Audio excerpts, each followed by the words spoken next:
I'm willing to give the support I can. And if you have all those networks, I am ready to surrender all of them and make sure the platform has got identity and belonging. So the next one is voice and influence. Yes, we need your intellectual power and progress. You have to prepare insightful, very inspiring and challenging papers, bankable to development partners, and funding foundations that will provide the money. So we need staff, and I think you have. You all look very intelligent. I am a psychoanalyst. I can see from the eyes.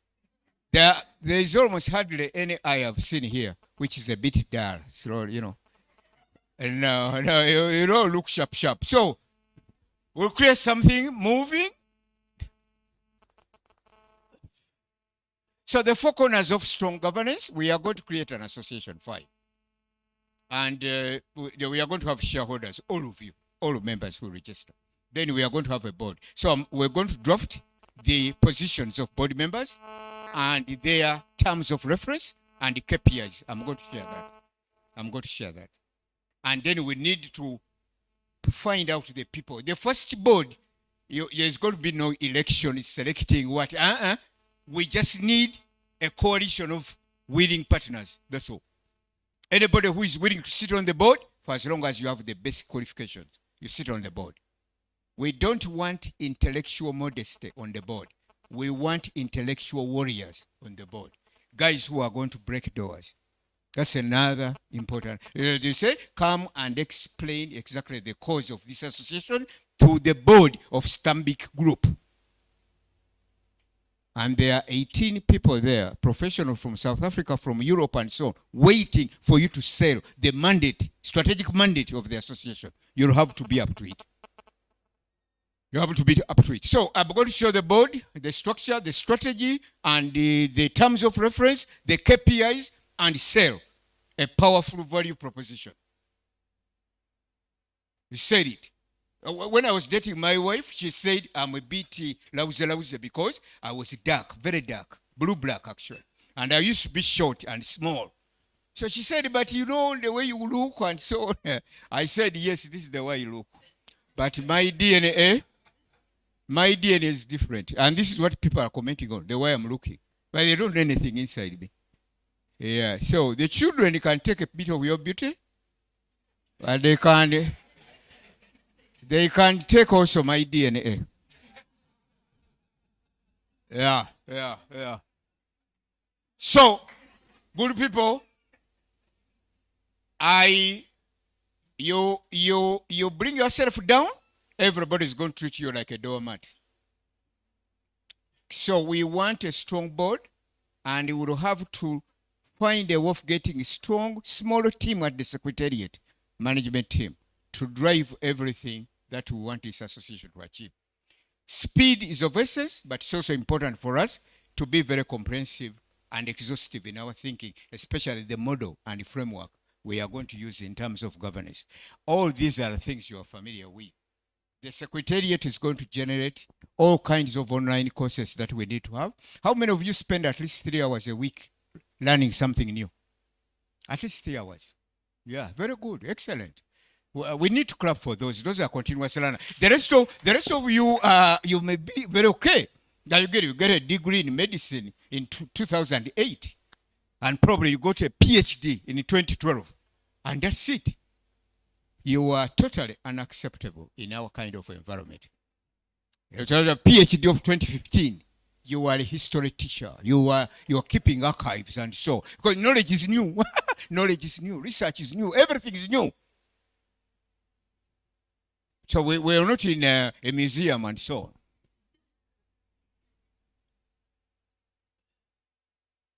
Can somebody help here to move the next slide? Okay, diversified revenue streams. I'm going to include this in the formal document to set up the association. We kind of like having this is a guideline of where the money is going to come from. We need money, and we need to go on the street and battle for it. And there are individuals willing to. I told because I knew Dr. Chigone had invited me here today. I knew. I told the executive chairman, the executive chairperson, Professor Mbabazi, that there is an association which must be part of this planning. Now, that's already a national platform for this association to be seen and heard, the voice. So the budget has to include this association. They asked me why. I said, these guys, I'm talking to them tomorrow, and they are going to be supplying the national planning system on the following. Number one, information, the latest on healthcare. Number two, trends. So Ebola doesn't catch us flat-footed the way it has done. Trends. Number three, implications of those trends. Number four, priority actions for government and other stakeholders. Number five, risks therein. And six, how to treat the risks. This is what you are going to get from this association to the government planning system and to all corporate leaders, and they will have to pay for it. And this association grows. That's the way the association is going to go. So when we talk about revenue streams, that's so important. In my clan, where I come from, you don't marry from our clan anyhow. We need to know the money map of you taking away our daughter. Right from the word go. Yes. People are going to say, no, you want rich people? No. We need a plan. You may not have money right now, but we need a plan. So you can't just say, no, we are together. God brought us together. No, God didn't. Yeah, God does not allow people to fall in the trap of seductive embrace of poverty and mediocrity and so on. No. No. God didn't do that. You're blaming God for no reason at all. We have a plan. We are going to have digital products and others. We are going to contribute to the body of knowledge and research in the country. Our association must be sought every time there is an announcement on health. Everybody will have to wait for the association. What is the association saying? Why? Because we are hosting the most brilliant and intellectually endowed individuals in the association. And this country must see that. They must see the benefits of this. There are some of you who are exceptional. Who knows you? No. We are going to demonstrate that. And people say, no, these people are just proud for nothing. Proud for nothing, who tells you? One or two members of you are going to the World Economic Forum in January. You are the biggest voice in thought leadership in this area. In Uganda. And which institution or organization is better than this association? One would need to tell me how. Show me the data and the research and even the plans. So anyway, in terms of money, this is just the ambitious program that we need to work around with. Partnerships and grants. Who is your treasurer? Is there some kind of treasurer around? Because I know you are scattered from different groups. Here. I wanted to know how much money she or he has. Is it she or he? Yeah, how much money he has. And especially for members. When you lose a relative, what do? You have got a piece of paper which passes around, isn't it? That's a lot of primitivity and extortion. Yeah, but who is there waiting for your relatives to die? So our association must have an arrangement for members which is tiered. But otherwise, it's a kind of low-key terrorism on your colleagues.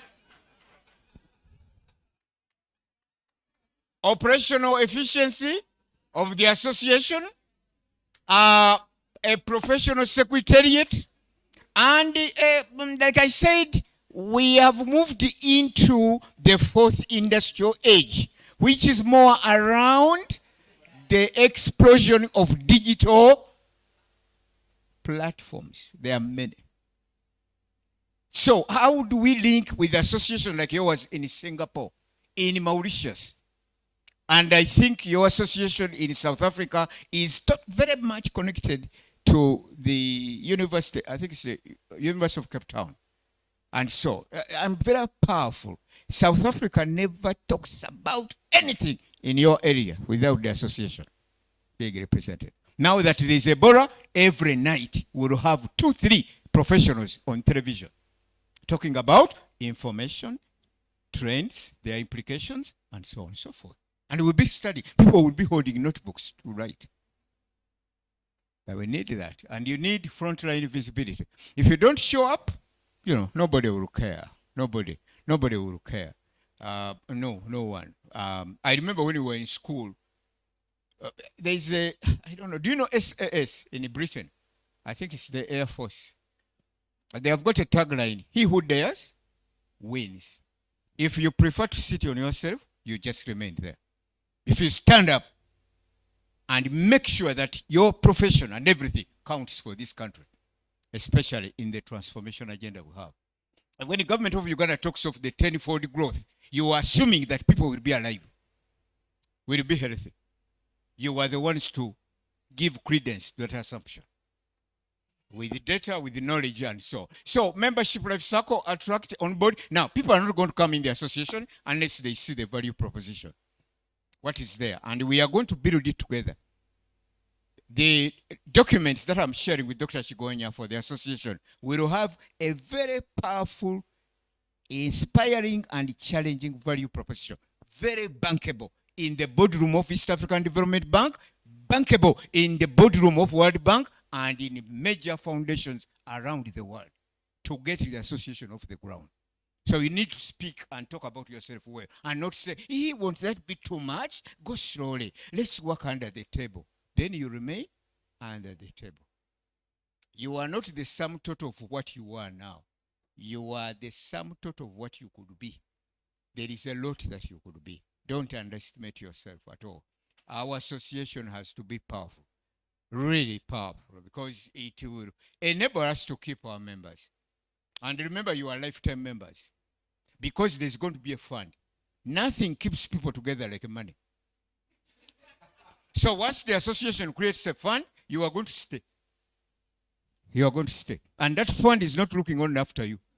It's their children, and their children, and their children, and their children. That's the new finance world. The finance world is no longer you now getting a second-hand vehicle, like I've seen many outside, second-hand vehicle, and building a small house in area and also a house in the village. So you put 100 million in the village, in Lyantonde, and some goats. And then a small house in area and a second-hand vehicle, and you have made it. When I talk about your children and their university education, you say, PK, am I God? How can I know? So don't talk about my children again. No. Any one of you getting pregnant now, the association must produce papers so that the saving scheme for the child in you, the saving scheme starts when the baby is just being formed. And on that contribution you are making for the baby, there is also a life insurance and health insurance on that baby. That's how it works. That's what the association should do. When you are a member of the association, you have access to 26 learning platforms. And the courses there, they are also showing the healthcare practitioner of the future, who knows something about finance, who knows something about insurance, investments, who knows something about, basic level economics. And the one who is bilingual. How many of you are bilingual? Not with the German and French and stuff like that. I'm talking about new languages now. No, apart from Lusoga, of course, Lusoga, and English. And English. That one you are okay. I mean, of course. But I'm talking bilingual, I mean now. I mean languages for environments that have GDP above 5 trillion. GDP below 5 trillion, you are struggling. I mean, still struggling. Can we move on, please? So the 300 partnership, I think I've already covered this, really. In our document regarding the association formation, we are going to talk about all the partnership. Yesterday, in the government, I was saying already an association Dr. Chigonya talked to me about. And they were super sold, actually. But I need the documents to present. So we need the association as quickly as possible, with a very good strategy and structure and systems to drive it. so that we can get into there. Global institutions, how many of you have studied in the US? In the US, those who, because you are familiar with it, which state, sir? Oh, Massachusetts. Oh, wow. And yeah, there was another one. Yeah.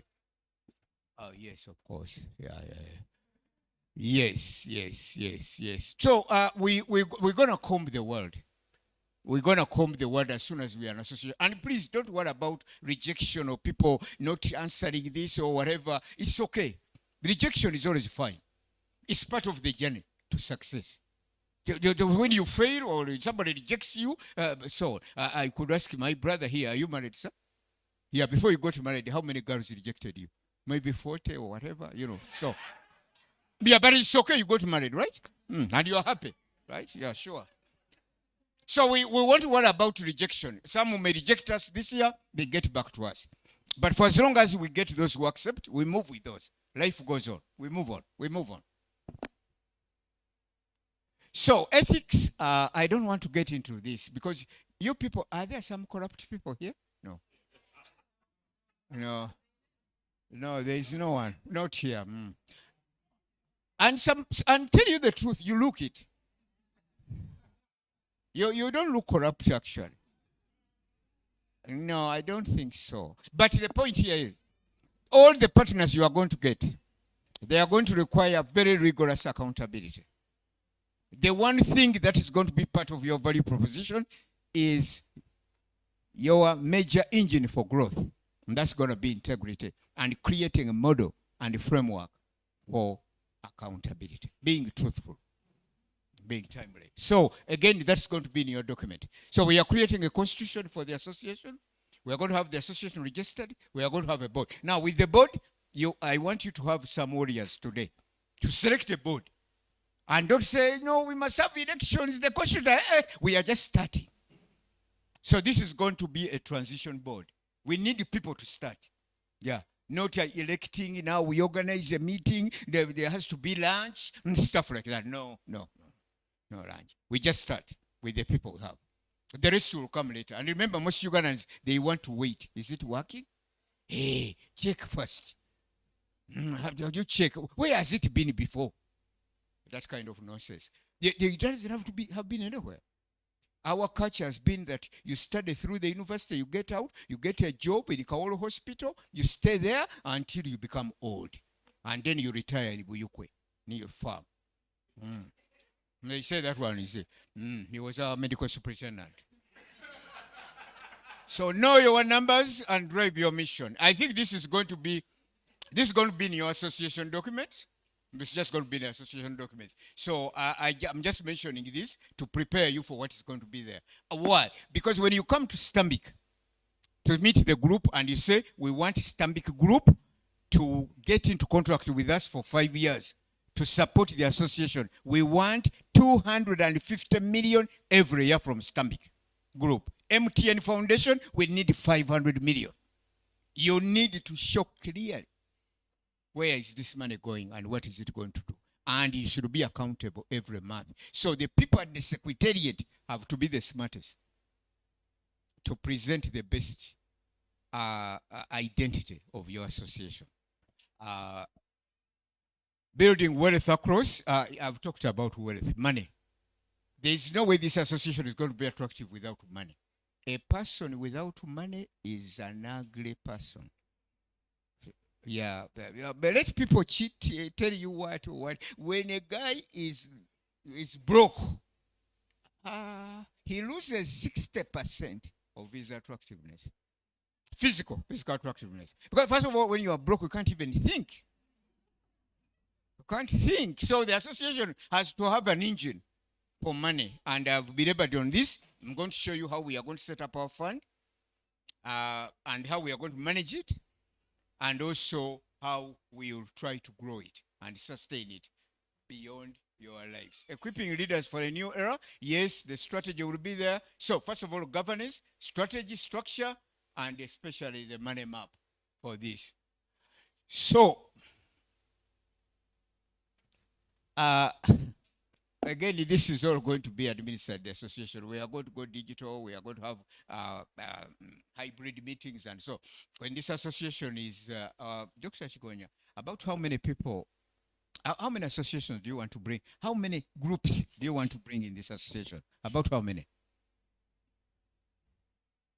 15. And the numbers we are looking at are about how many? The total, number of the members that you want. Yeah. 400 members. So we need to reach them somehow. I need numbers. Maybe. So we need to know them. And remember what? There are those who are going to say, no, don't disturb us. Ugandans, unfortunately, are like that. Have you seen in the villages, they throw some kind of roasted meat to a dog? And when they throw it, the dog imagines a stone. It's a stone. So the dog runs away. And then checks again. Maybe it wasn't a stone after all. So it comes back and it sees it's meat. And so most of us Ugandans are like that. Something new? I am okay the way I am in an area. Power goes off. We are used to it. Power can go off. It's okay not to have a generator.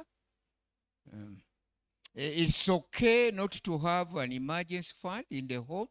We manage somehow. So you ask him, how do you manage? We pray. We fast. We join in the prayer. We've got a prayer circle here. And so, no, God expects you to be more than that. God wants more. You are people who went to school. Exceptional brilliance you demonstrated. That brilliance cannot just die. It must multiply. You are leaders now. You have got a multiplier. I come from the Catholic Church. And most of you, all of you Christians, you know that when you become a leader, you are a multiplier. You know, Jesus Christ was born in Bethlehem, and there were 3 people there. Then there were kings who came, right? You remember? The kings were 3. And the gifts were also 3. Jesus was arrested at 3 a.m. And he was taken to Pontius Pilate. Pontius Pilate tried to save Jesus 3 times. When Peter denied, again, 3 times. And Jesus moved now, the Passion of Christ, he fell down. Jesus fell down 3 times. But still stood up. Tried of falling. He died after spending 3 hours on the cross. And he was buried by 3 people. The 3 people buried him. And he stayed in the grave for how many days? Yeah. And when he was walking from the grave to Emmaus, again there were 3 people. When he was on the hill, on the mountain, Transfiguration, there were still 3 people. So what is in 3? Each one of you brings 3 other people. You walk out of here this evening, within 3 days, I would want notes for the association.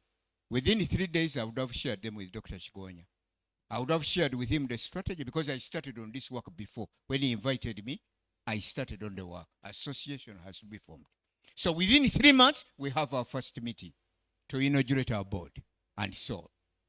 Within 3 months, we must be registered with all the professional associations in Uganda. Within 3 months, we should have at least 3 foundations or sponsors for association. Within 3 years, the association should be well on its way. Every partner we are going to work with, we need a 3-year contract minimum. Let's use 3. And please reserve 3 hours every week to stay relevant, to study. Those of you who are married, are there some of you who are married? Even if you are under some arrangement, some loose arrangement, or you stay with somebody, you need again 3 hours every week to discuss money and investments and so on. Finally, the future will not be built by anyone else but by disciplined and courageous leaders. You are leaders. Leadership is action. That's what leadership is. Leaders ask themselves 8 questions. Number 1, what needs to be done? What we need now is an association. We need an association. All leaders in the world, whether corporate, whether what, they ask themselves 8 questions. Discipline. What needs to be done? Number 2, what is right for my organization, or now for your family, or now for your profession? And more importantly, keep Uganda in mind. Keep Uganda in mind, because we are so far behind other countries. We are so far behind. Every year I am invited in Nairobi to speak to young students who have finished T6 and who are going to the United States. The number started at 50 about 10 years ago, 10, 15 years ago. Now, Kenya airlifts 400 young students after S6, and they all go to the top universities in the world. We are talking about Duke, we are talking about Princeton, MIT, Harvard, and so on. 400 every year. Uganda sends none. The second Silicon Valley in the world is in India, Indian Institute of Technology. Kenya negotiated 100 scholarships every year. Rwanda got 50. Uganda doesn't have one. Now, in the region, we don't want to fall behind. So you have a duty for Uganda now to create this association and see how we can angle our way to get those scholarships for our healthcare practitioners. If we don't, no one will look at us. No one will say, hey, by the way, we had forgotten Uganda. No, if your name is not at the table, then it's on the menu. You have to be eaten. Yeah, I say you have to be there. If the policymakers are seated in Ministry of Finance, and like we were yesterday, and the medical disassociation is not there, who cares? You are not there. That's all. So why should people think about you? Because you're not there. The future will be built by disciplined and courageous people. What needs to be done? What is right for my organization? And next one is, what is the plan going forward? What is the plan? The next one is, who is responsible? The word is righteous. Who is responsible? Who is accountable? Who must be consulted? Who must be informed? And whose support do we need? That's called righteous. What is the plan? The next question is, what is our righteous? R means who is going to be responsible. A, who is going to be accountable. C, who is supposed to be consulted. Who is supposed to be informed and the support we need. That's the next question. The next question, which is a problem, number 5 or 6, is what kind of meetings should we hold? And now, some good people ask me, PK, we are happily married. So I ask you, what do you mean you are happily married? Oh, you know, we are with my husband, we don't quarrel, we are not argumentative like you, PK. We agree with each other and so on. I said, okay, I guess if you are happy from the way you understand happiness, that's fine for you. But how often do you sit down to discuss money? He says, money is not everything. For us, we are in love. How can you hold love when there is no money? Unless you are fooling yourself.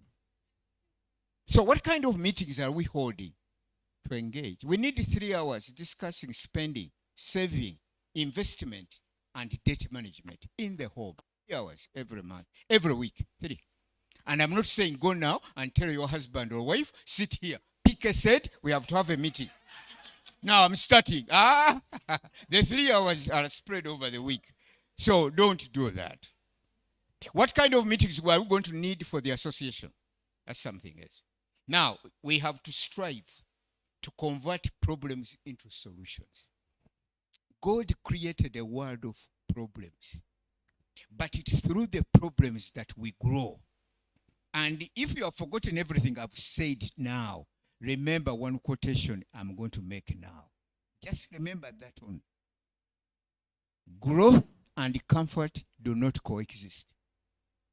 Growth and comfort do not coexist.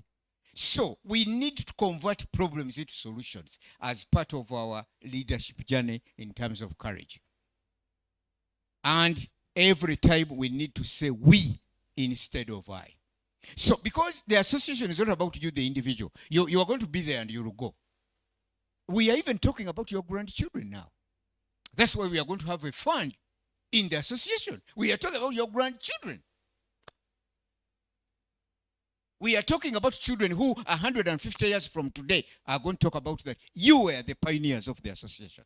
And you created a fund that educated them. Why? Because when they were in the stomach, when they were conceived, you started a savings scheme, which is now taking them to university, wherever they want to go. I remember going with this guy here. There was also another one. He has got a young brother. And in their school, when I went there to visit them in the States, when we went in there, the other one was driving a, Sonata, the Hyundai, small second hand. So when we reached the university, I saw him parking very far away. So I asked him, what's wrong with this space here? He says, I'll explain to your dad. So, and he says, because the lectures are about to start, you are going to see. So when we came around, there were powerful vehicles beginning to park in front. Lamborghini Jota, there were all these powerful Mercedes, Ford, top range, and the girls jumping out were 18 years, 20 years, and so I asked him, BMW 700 series, and the girl is 20 years. And she's not even parking it. There are guys who are, the valet, they are going to park it for her. She's dashing the lecture room. He said, this girl, 20 years, where did she get the BMW from? He says, these are fund children. They call them fund children. Aha. The money was started by parents a long time ago. Your association needs that fund. I was in the NSSF as chair, and I think we started the voluntary scheme. And that voluntary scheme is supposed to take a little more care on that. The money, that will be private. So, and you need to figure out, do you need that car house in Iliantonde or Kabu Sirabo? A village house, and you tell me, I ask you, why are you investing 100 million, 200 million in a Kabu Sirabo? And you say, PK, when you die, where do they take you? When you die, you are a piece of rubber. They are taking you downstairs. So what relationship do you have with the house? Because you're already in the box. And they are taking you to a permanent home, which is 6 feet under. So how can you touch children's money, 200 million, and place it in Kabu Sirabo, when the money should be the fund of this association, making more money for the next generation? And you have a house in Naria, and for some of you, you are renting. You rent a 3-bedroomed house. How? How do you rent a 3-bedroomed house when you are renting with a double bed when you are still single? Large bed. With a large fridge, double door, when you are broke most of the time. So, our investments, we need guidelines. The association should help us in the guidelines. Thank you very much, and God bless you.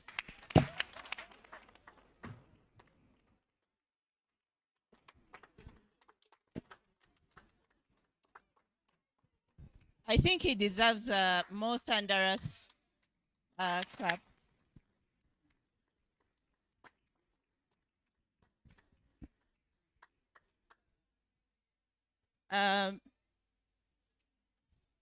Dr. Chimboa, I was telling someone that we are going to listen to Dr. Chimboa at this thing, and they said he is so wise. And I think the audience attests to that. So it's been an honor and privilege to be in the room to listen to you for the first time. And I think I'm going to become an ardent follower. And I've picked a lot of things for my personal life, but I think also for the association. I'm very enthusiastic and excited about the journey that is starting today. Thank you again to ASO for organizing this.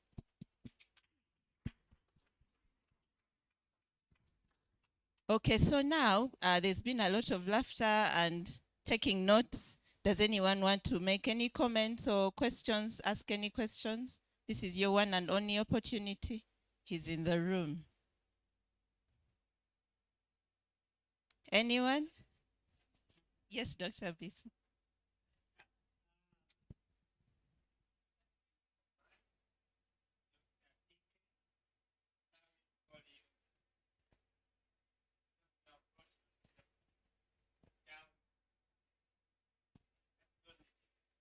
Great speakers, great leaders.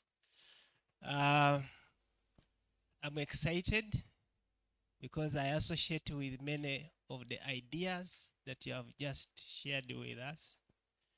The idea of first living simple, save and invest, as opposed to living big, but when you are in debt. I've been working for slightly over 30 years, but I'm just building my first house now. And I'm building it from profits of what I invested. I decided to let the egg hatch, it becomes a chicken, and then I eat the eggs that come from that chicken instead of eating my first egg. So I associate with your ideas. Coming to the issue of formation of an association out of this meeting,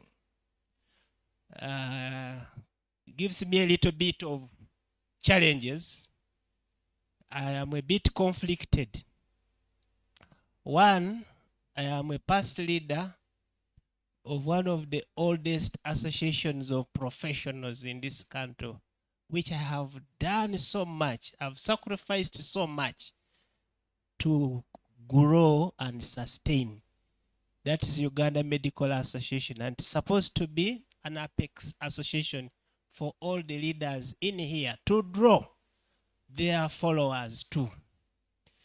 But it has had its own challenges of living almost in the past. Some of those things you mentioned, we have a very old logo, we have a very old mission and vision, objectives, which have not been very attractive to the members of today and the future potential members. So the challenge has been, how do we make it attractive? And part of my coming here was to work towards that. Now it has an issue that it exists for only doctors and dentists. And in this house, where we are being encouraged to form an association, this one is more broad-based. So I am conflicted. I feel it is a wonderful idea to form this association, which is bigger, which has more potential. But then what do I do with my loyalty to where I'm coming from, where I also feel I owe something? That's the conflict I would like you to help me deal with. And I'm sure quite a number of people here probably feel the same. Yeah, so I'm looking at the idea of doing a SWOT analysis. So I'm seeing a bit of threat to what we are proposing. How do we navigate around that? Thank you. Thank you very much. I didn't get your name. Dr. Fred Bisso. I'm past president of Uganda Medical Association. Thank you very much. Doctor, what I'm going to do is, I was very much aware of the existence of the Uganda Medical Association. Like I've told you already, my family is in this area of work. But I'm going to put it in writing to show the collaboration framework that would exist between the association I'm talking about and the medical association. So I'll talk about the shifts, and so they don't work in a, they are not mutually exclusive. No, I think they can harness productive synergies working together, and that's what I want to demonstrate and show you. clearly in the documents I'm going to give Dr. Chigonya so that they can be shared. Because like you said, there are others who have a bit of conflict of interest. They can work together very well, and they work together as well. Actually, elsewhere they do. Like Kenya has got a medical association like this one, but they also have a larger group that brings in all others. You talked of dentists. Now you have got radiologists. You've got about 15 new areas of specialization in your field of work in medicine. So they also want inclusion. They want to be part of something. So yeah, I will outline that. So many questions. Is it possible, good people? I've got a meeting at 2 on the other side of town, and I need to go to be on time, or to be in time. And I'm going to request that my email be shared by the organizers. And I will answer each of the questions raised before midnight tonight, especially if I can get those questions early enough. But I can take 2 more questions. And then the others can be emailed. I am available and accessible at no cost to you. Thank you so much. I'm going to choose the people whose hands were raised first. The lady in the cream jacket and Fiona.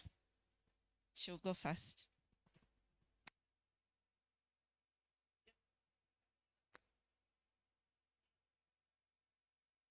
I'm Dr. Angela. Thank you.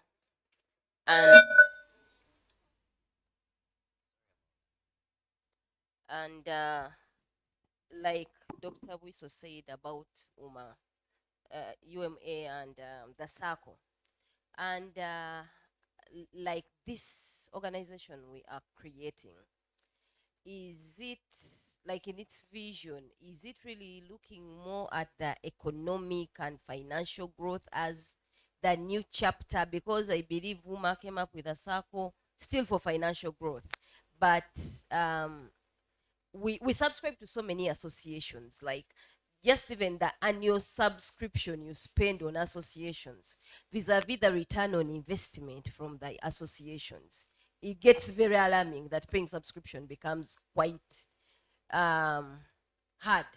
So what how do we guarantee this is not going to be another association that we subscribe to? And most people pay at the beginning, and in 5 years, no one is paying. So how do we guarantee this? Is it the economic part? Are we going to look at welfare mostly? That part. Thank you. Thank you very much. Dr. Nansubuga will also give her question, and then we'll conclude. I'm Dr. Nansubuga. What is your comment on the tax implication when these non-government organizations start to make the money? Because so many of them are struggling with this, registered as NGOs with non-profit making kind of line. So what would be your comment on the tax implication to that, and how do we go about it when we start buying the Lamborghinis? Thank you very much. I think the first question about guarantees. You know, I will tell you something. We grew up in an education system that provides guarantees, that guarantee certainty. But in life, there's no certainty. I remember telling my relatives getting married that you are getting married to this guy, but you are actually getting married to 3 guys. He says, 3 guys? No, it's this one, Sam, I want. I said, no, there are 3 Sams. There is the one who was dating you. That's another Sam. There is also Sam you are going to live with, husband and wife, with the children. But there's also another Sam who is going to be very old and very forgetful. with maybe a touch of dementia, who will be forgetting keys when he's holding them in his hands. There is that Sam coming, who is going to be coughing, falling asleep in meetings like this one. When it's still, midday, he's falling asleep. He's snoring even with one eye open. There is that Sam is there. It's going to come. But there's no textbook that teaches you how to navigate that. Here, what I'm talking about, good people, the association will inquire, experiment, and discover possibilities and options for growth. The most important thing is going to be the foundation in terms of governance and in terms of rules that are going to govern the internal conduct and the behavior of members. So one needs to start right. And there is nothing called exclusion here. All existing institutions and organizations and associations, they can all work with what you are creating and support each other. In fact, some of them could easily melt into the new one. For purpose of what? For purposes of exponential growth through transformation and innovation. Because the new association is going to be driven by incremental growth because of the existing things that are there, but also there is going to be a new model and a new framework, and also continuous innovation because of the exposure. I have never, in all my interaction with the different professions, Bankers Association, I've never seen Medical Association show up. I have never. When CEOs gather and so on, I've never seen anyone from the Uganda Medical Association. I've never. And even they come, they are doctors, medical doctors and dentists. Here, I think we are talking about a number of other people. And so let's look at the value proposition, Dr. Nansubuga. I would not like to answer your question now. I would rather you read about it from the documents I'm going to share. And then you consult, like we said, and see whether this works for you. Because like people not paying, for how long do you want to pay membership every year? Time is going to come, maybe once, twice, and you stop paying actually. Because why should you pay? I've been involved in setting up investment clubs for banks. But when you set up an investment club, people say, we are paying every month. Why? You are probably asset rich and cash poor. And in Uganda, there are many of us. You have got 2 acres in Uluwero, and you have got rentals in Bweyogerere, and you've got some pigs in Impigi. They are all scattered. And these are physical assets. Can they be converted into financial assets? And your membership you pay once, but the dividends, the profit, the return on investment can cater for the rest of your payments right into the next generation. So let's look at the documents the way they are and critique them, and then see whether we are running away from this or we are collaborating with what is there and what has been there for long, and we build upon it. We build upon it and grow. Thanks very much, good people. Thank you so much, Dr. PK. And now I think we'll take a photo, and then I'll hand over to Dr. Chigonya.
Thank you very much, ladies and gentlemen.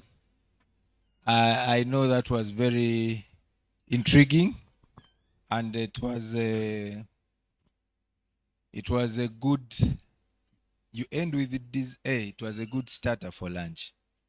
It was a good starter for lunch, isn't it? So we shall be going for our lunch. It's ready. Then we have a nice lineup after lunch. Our very first speaker after lunch will be Professor Chamanya, the Vice Chancellor, Uganda Matters University. And he's already with us, and he's also a surgeon. Just to allay some anxiety, this meeting is bringing together professional associations, leaders, and it's a summit which is guiding us on how to move forward in our different associations. I think we are having a lot to pick. So there's a lot to learn. There's a lot we are going to share in the future, over lunch, over tea. We are going to share ideas how things have been running in different associations. And someone from UMA is worried. No, UMA is still our mother. We are all under UMA. So this is not a coup for UMA. No. Actually, this is a leaders summit, and we shall take it on from there as that. So it is just to make things better, to run things more professionally. You heard the ladies from South Africa, how they said people are running things, and it was a shock. The way we are running our things, it is a shock. That's why we are getting tired. So let me just pray for the food, and then we go. We can have a group photo before we head out. David, you think we can have a photo before we go for lunch? Is it possible outside or here? Eh? Yes, I know my friend Mbaga. When it's better now? Outside or outside? In front of the challenge is that this will not come out if we stand here. Dr. Mbaga, you'll just bear with us. We have it before lunch. I know I've been with you for many years.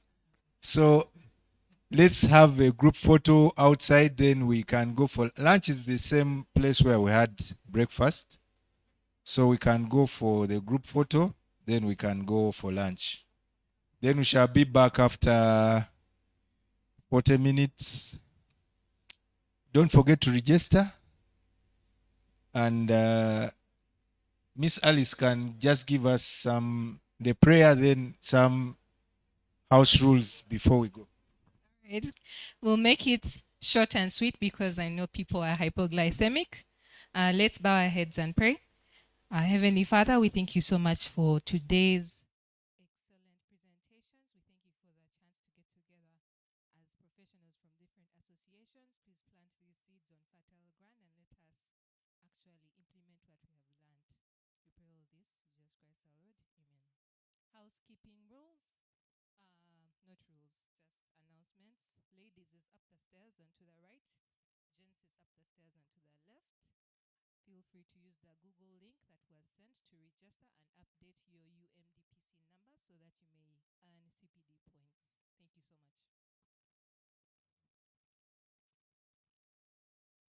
We can move out. David, I think you guide us to the best spot outside so that we don't waste much time for the picture.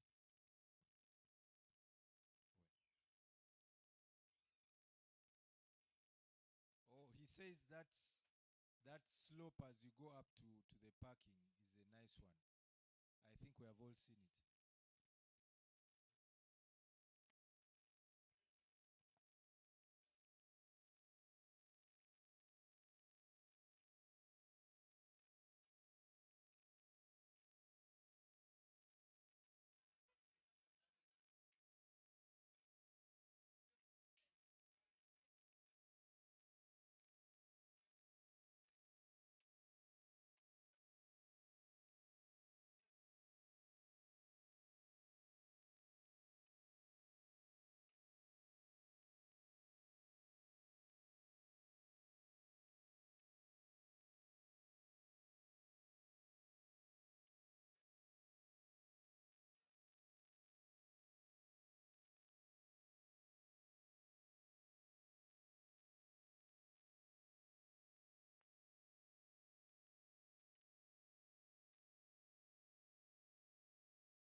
isn't the motivator. As we are all seated in this space, we are all leaders, and I believe it all came from our hearts. And we would love to know what it takes when money is not the motivator. You know, that's a common slang. So let us all invite Professor Patrick Chamanywa to take us through this session. You're welcome, Professor.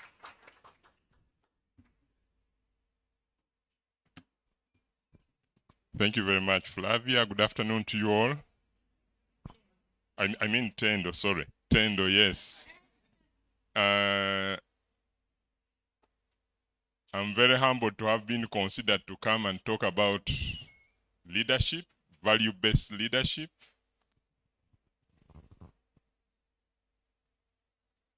Dr. Chigonya added something to the title, that when money is not the motivator, it is difficult to navigate without money. PK has already told us. But still, there are many things that can be done when money is not put ahead of everything. And so today we are going to talk about exactly what that could look like. And I will now ask for the pointer.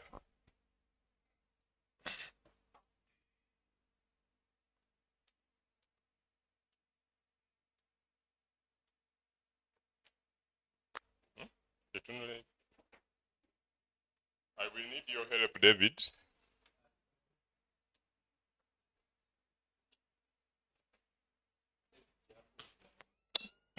David, first go back to the first slide, please.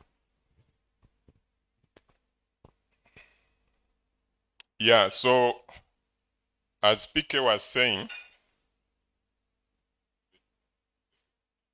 thank you. So as PK was saying, sometimes you need a 1+3. So when I finished surgery with Biso was my classmate. We did them men together. Yeah. So when no, it doesn't mean I'm very old. Biso, I think you have become an elder, so you are dragging all of us with you.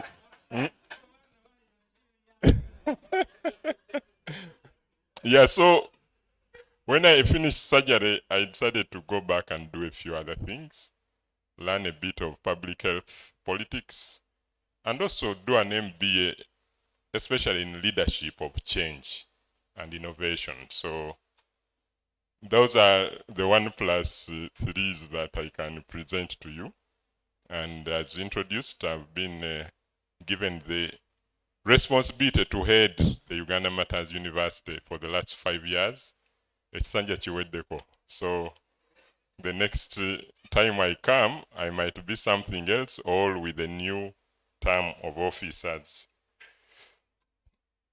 Vice Chancellor. So giving an afternoon lecture is often very difficult. So let us get busy, pull out your phones, scan and do some work so that you are also participants in this process.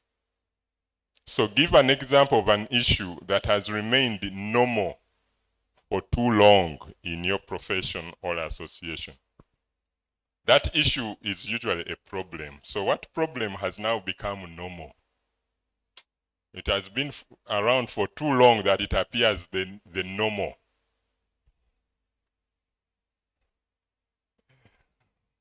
So when you scan, you'll be taken to a page and the code is lead. It's not case sensitive. Lead.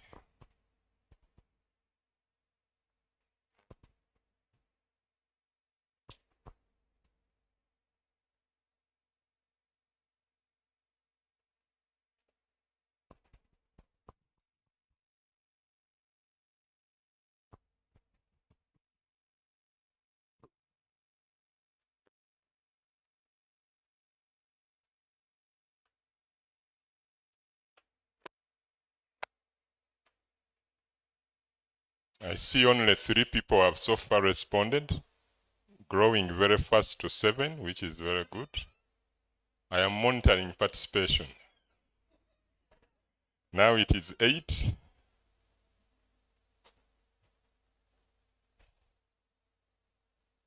Eight people have posted, 9. So if we get at least 15, it's about 50% of participation. We shall go to the next. 12, 13 people.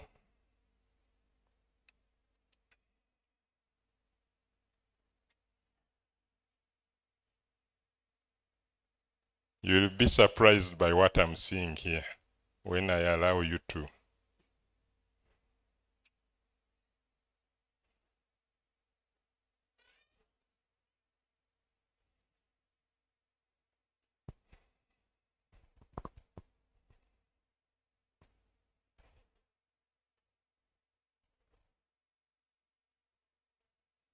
I'm sharing screen now.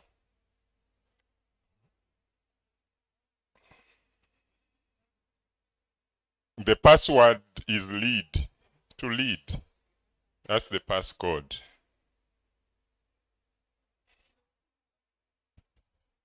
"21 people have participated. Can you see my screen shared? Can you project it now, please? Thank you. Full screen.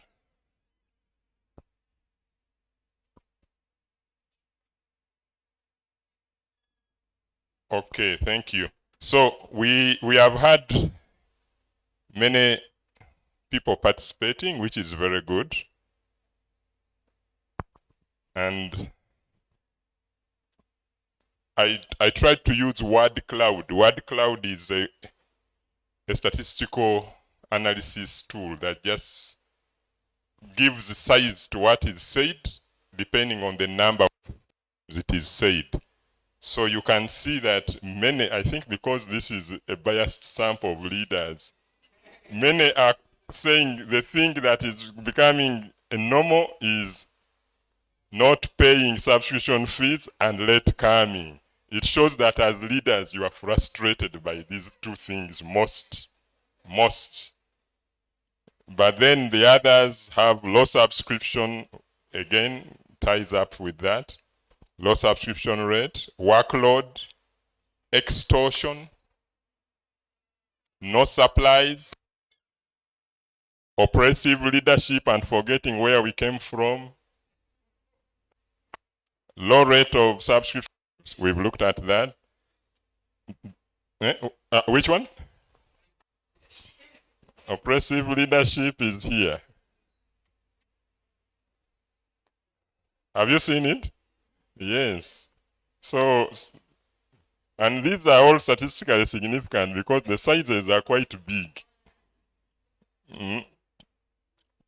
Workload, teamwork, the idea that there is small anesthesia. So those are the frustrating issues that we are seeing. Okay, so let us see, given we are here to see how to lead with values, what should we do as leaders? Okay, let us look at, back to the presentation, please.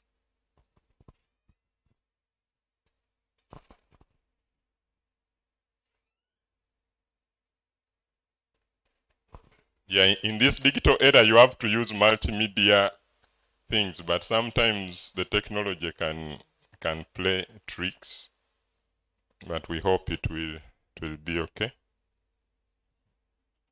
Let's go back to the presentation out of Zoom.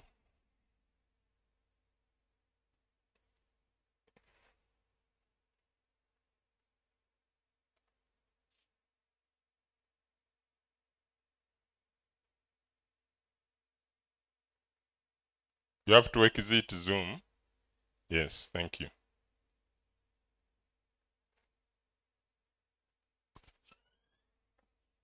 Yeah, so having seen that, we also have other emerging issues that you have to fight with as leaders. The funding is a problem, as you know. All of us are clamoring for the same cake, especially in the public sector. Those of you in private are probably either increasing fees or going in for more loans from the financing bodies to expand the services. We are all complaining about insurance, but insurance is also limited because most of our patients that come chronically are those that are no longer insured easily. Biso, you are almost there. Actually, at 55, your employers stop being obligated to pay NSSF for you. After 55, we take them off, even where I am. We say, if you want, you can go to FlexiSave. But as an institution, I no longer pay your NSF after 55. So those issues impact on the funding. With that comes issues of morale. And when morale is low, burnout is rife. People are burning out. And these are leadership challenges that we have to contend with, where money cannot be the motivator anymore. Because you are all paid in government, but aren't you burnt out? Don't you have low morale? Aren't you frustrated by not finding the theater ready or the patient? But you get a salary, so is money the motivator? So there are many other things. So ethics has now been put to the test with technology, with the different leadership styles. And of course, now we have the technological advancements. The AI and so on are all coming in. The patients are demanding much more and expecting much more than they used to. Previously, when we walked onto the wards, patients would even keep quiet. Do they still keep quiet? Yeah, because you no longer intimidate them. You no longer intimidate them, and they demand more, and they are very litigious. At anything, they will call the next lawyer. Of course, we know the demographics are also changing. We have the youngest population in the world here in Uganda, and probably the fastest growing, or one of the fastest. All these are modern challenges that call upon leadership that is not driven by money, but by values. The pandemics, we've just seen one that is going over now. So these are all issues. So what are the implications, therefore, for us as leaders who are supposed to lead with values? These challenges cannot be solved by memos and commands. You will write so many directives, but all they require is a leadership style that can change behavior and that can make systems perform. And that's what we are here to look at today. The resource constraints will continue. Even the US has 45 million people not insured and homeless.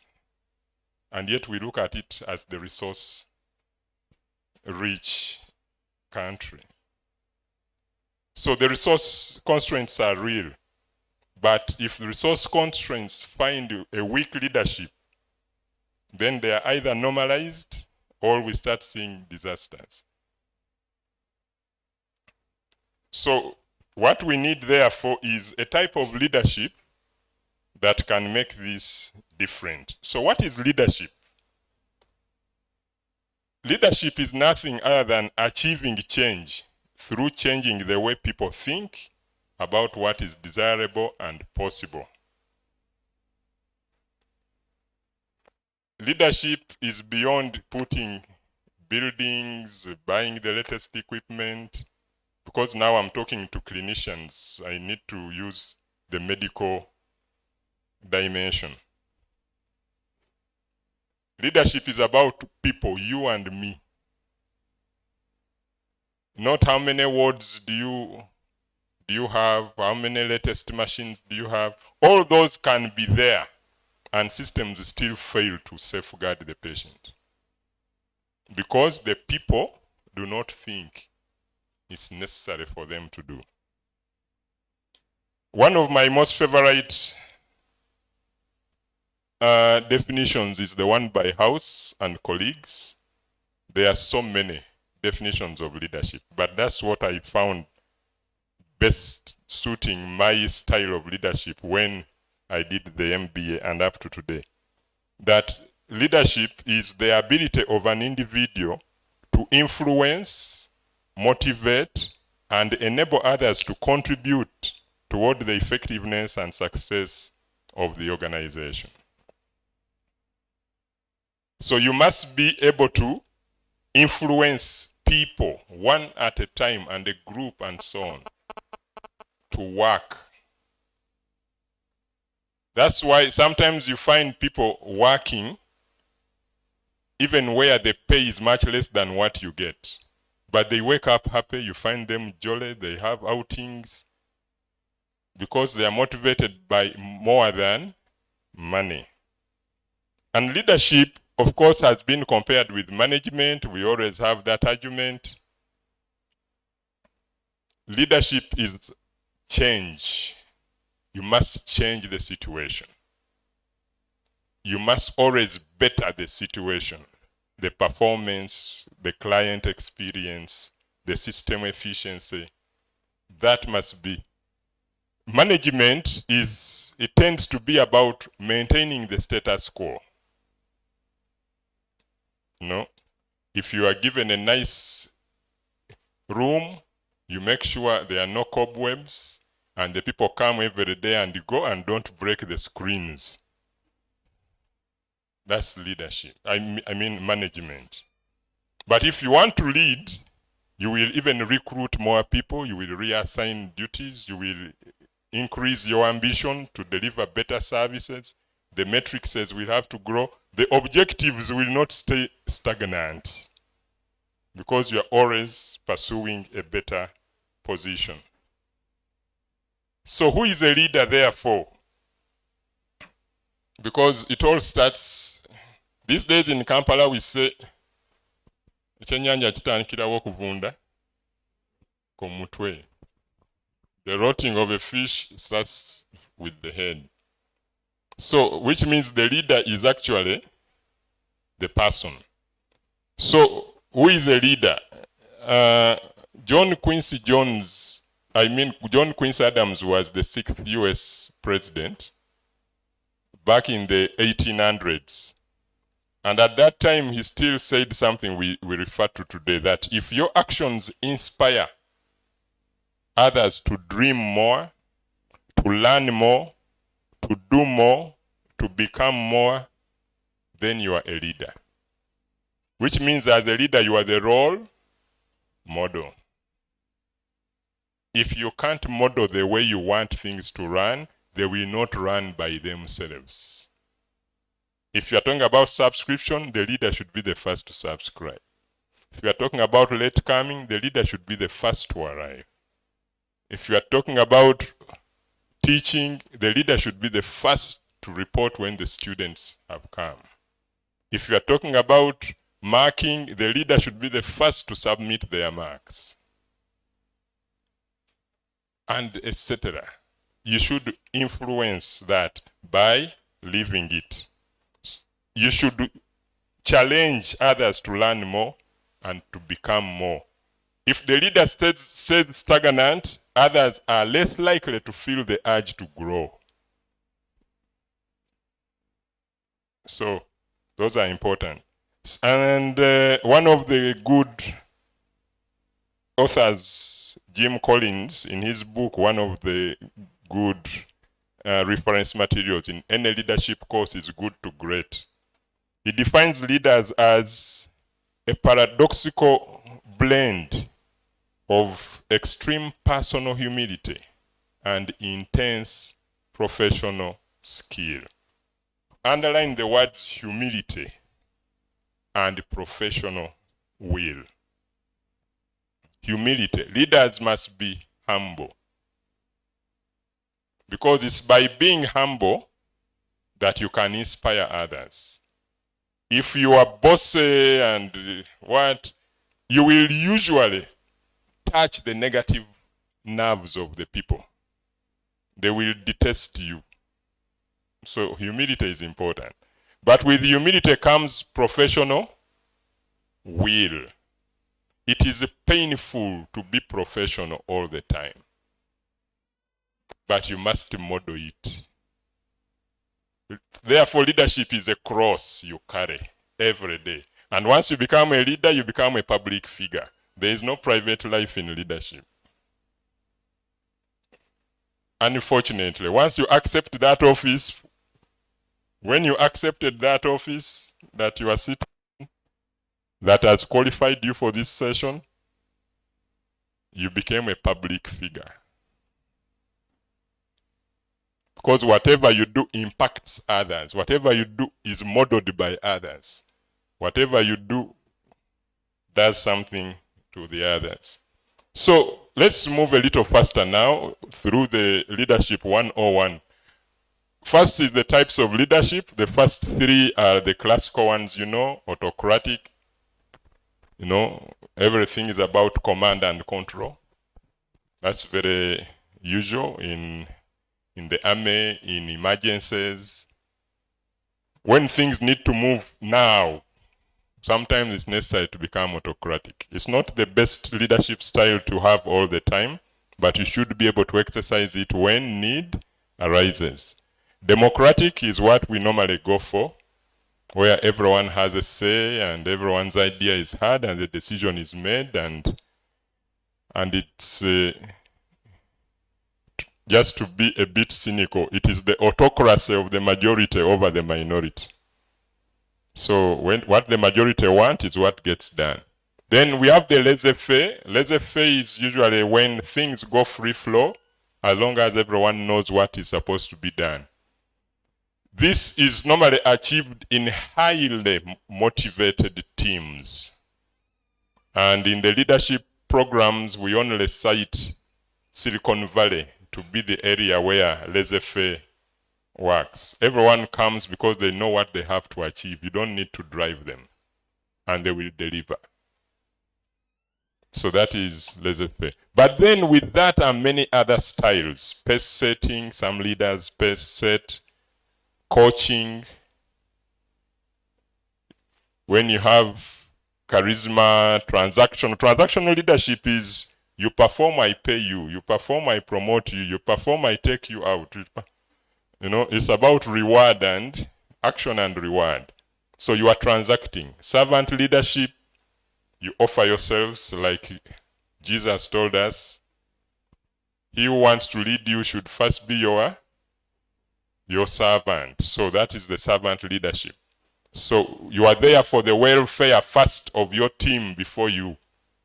If anything is to be shared, the team is put first and the leader comes later. That is servant leadership. Then, of course, authentic leadership and so on. But today we are here for transformational leadership, which tends to actually bring into view all those other styles. So, to become a leader, there are certain things you should be able to demonstrate, which we call the competences. And indeed, you should be able to demonstrate cognitive intelligence, being able to perceive situations, being able to communicate what you perceive as the ambitions, that's the vision, and the values that you want people to espouse in your team. Spiritual intelligence is important. Not that you should be the most prayerful, but at least you should be able to embrace meaning and embrace people's differences and see value in people. So you are spiritually alert. You are not dead. Spiritually dead, you will treat everyone like a chair. Even a chair, you don't throw it anyhow because it could break. Even your animal at home, you will not come and whack it just because it's not eaten the day's fodder. So with the people, it's even more relevant. There's need for emotional intelligence. I think that is the biggest thing that we are seeing today that is lacking in many leaders. There is more arrogance than emotional intelligence. There is more entitlement than feeling for others. So you should also demonstrate resilience and courage. Being a good leader means you can't please everyone all the time. It means not every decision you take will be a sweet decision to everyone. But unfortunately, many of the leaders we see today lack the courage. You can't be professional if you don't have courage. You can't be ethical if you don't have courage. You can't have integrity if you don't have courage. Because if someone tells you this must pass, but for it to pass, we shall give you 1 million to your association. But we want this to be the policy your association passes, whatever it may be. And they will sponsor you.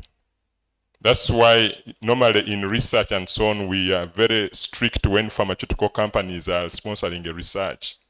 Because many leaders fail to have the courage to say, no, this is not going to be good for the people. So we will not conduct this. That courage is what has led us to all the problems that you witness wherever you witness them. It's because they lack the courage to handle the pressure.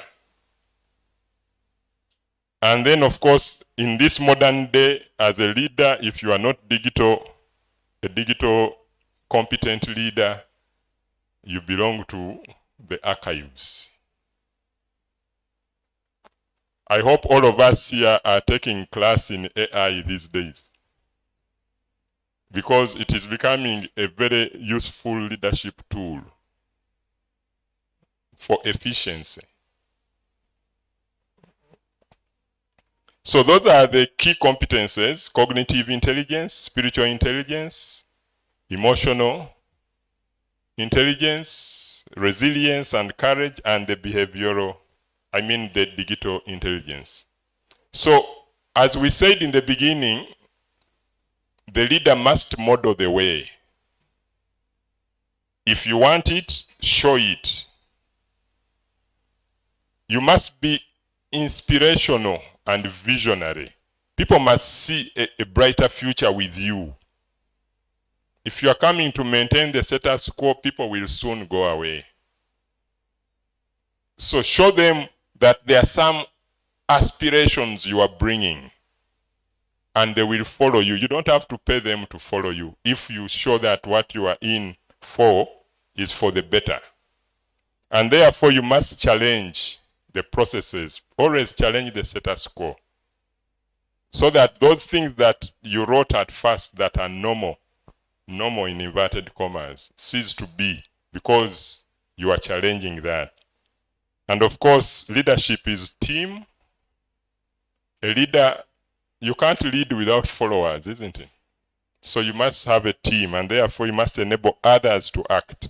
People, everyone has an ego. Everyone you lead in your associations has an ego.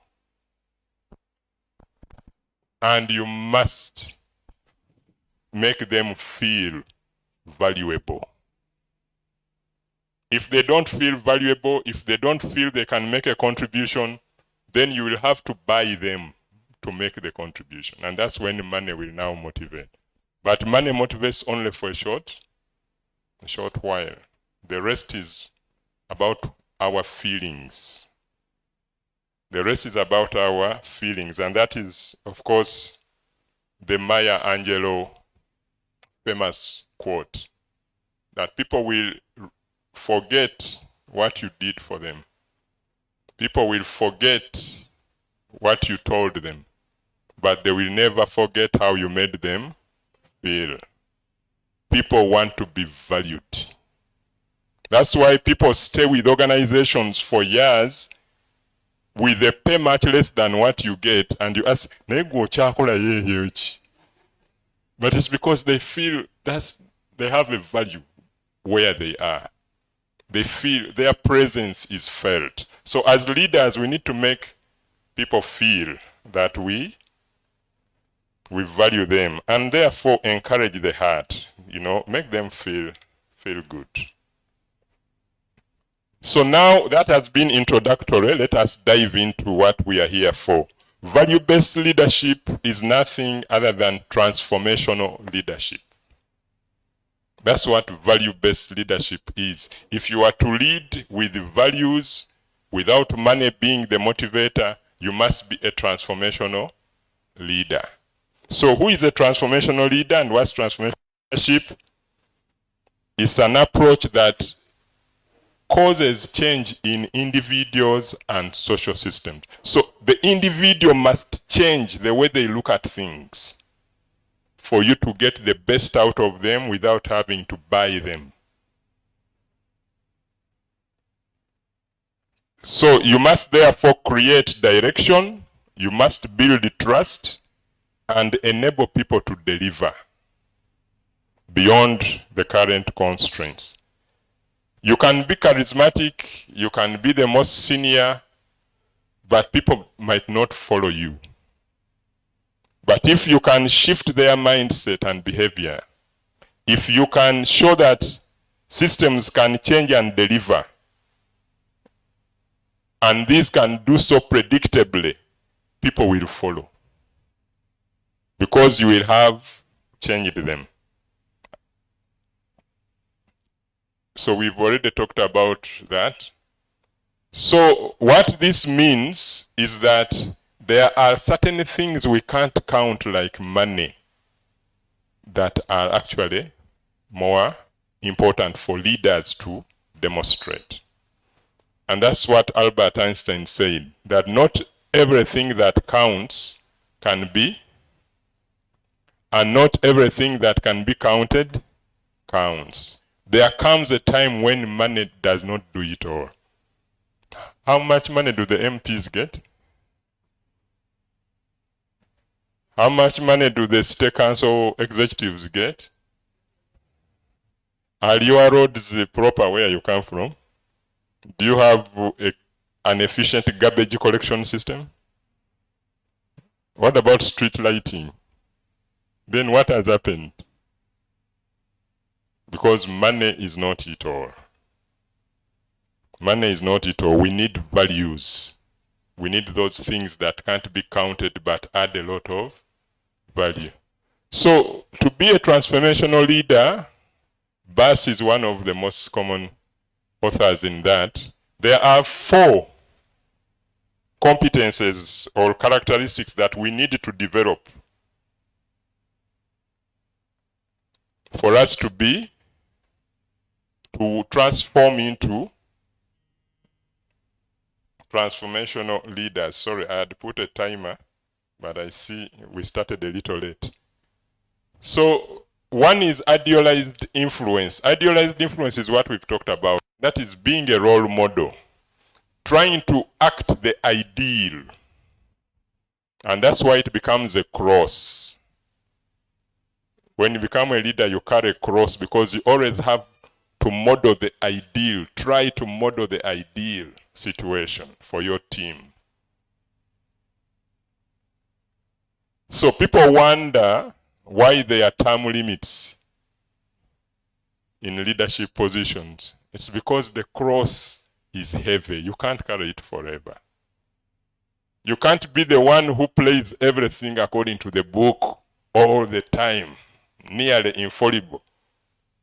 People say, but if the leader can do it, then what about us? That sustained performance for a term after term can wear you out. So that's why we have these terms in the leadership positions, because at some point you need to take a breather. 7-9. So that is important for us to be able to model that professional ethics. We need to inspire. Inspirational motivation is also important. And with that, it means you must motivate and inspire others by challenging them always to perform better. Challenging them always to perform better. And therefore creating ambition and trying to shed for them a brighter picture in the future so that their efforts can be worthy a contribution. Intellectual stimulation is also important. That is helping people to think outside the box, to challenge the status quo, to innovate.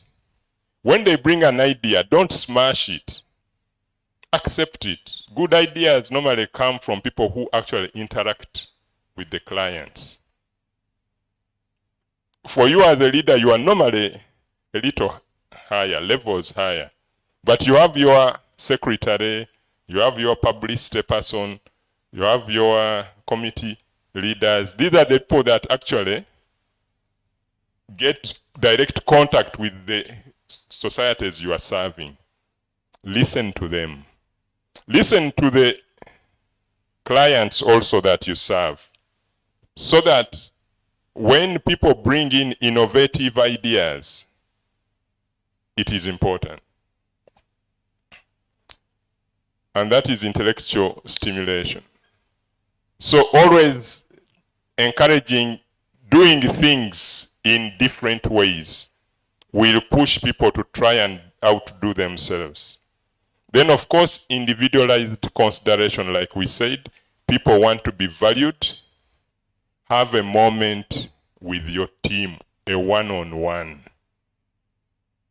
If you are to be a leader who delivers, who drives people, have that one-on-one. Have those meetings. Have those WhatsApp, inbox them. Then you get your team close. There are things you will not want to tell the entire team if it's not pleasant for the person you are trying to talk about. Call them to the office and say, this was something I wanted to tell you, but I didn't want. Let them know you didn't want to say it in the meeting. They will feel valued. They say, oh, he protected my well-being. Otherwise, people become toxic. So you must grow people, coach them, listen to them. And with those four, you will be able to retain your team in a transformational direction. So idealized influence, modeling the ideal, inspirational motivation, intellectual stimulation, and individualized consideration. So why is this important, therefore, for us as health professional leaders and association leaders? It's because what we see in the health sector is because we have allowed it to be. And that's what PK was telling us here. That if we as association leaders here cannot influence those we lead, however much health budget is put, it will not change anything. It will not change anything. But if leaders, as you are seated here, decide that this is the standard that we want, because you set the culture. The Association of Surgeons, the Association of Anesthesiologists, the Association of, who else is here? Biomedical engineers. Who else is here? Obs and Gyn, the physicians. Surely, what leads the people under you if it's not the association? It's not even UMA. UMA comes much later. So we are the people who set the tone. We determine the culture. And that's the cross we carry as leaders. So we have to be transformational, therefore. We must model and demand, not being very humble and no. Set the standards, define what professional service and conduct do we want? What should it look like? We can determine that if we wanted to. But if we resign, the system enjoys it because it also doesn't want pressure. The incentives, it's we who are supposed to determine how we should be rewarded and incentivized and so on.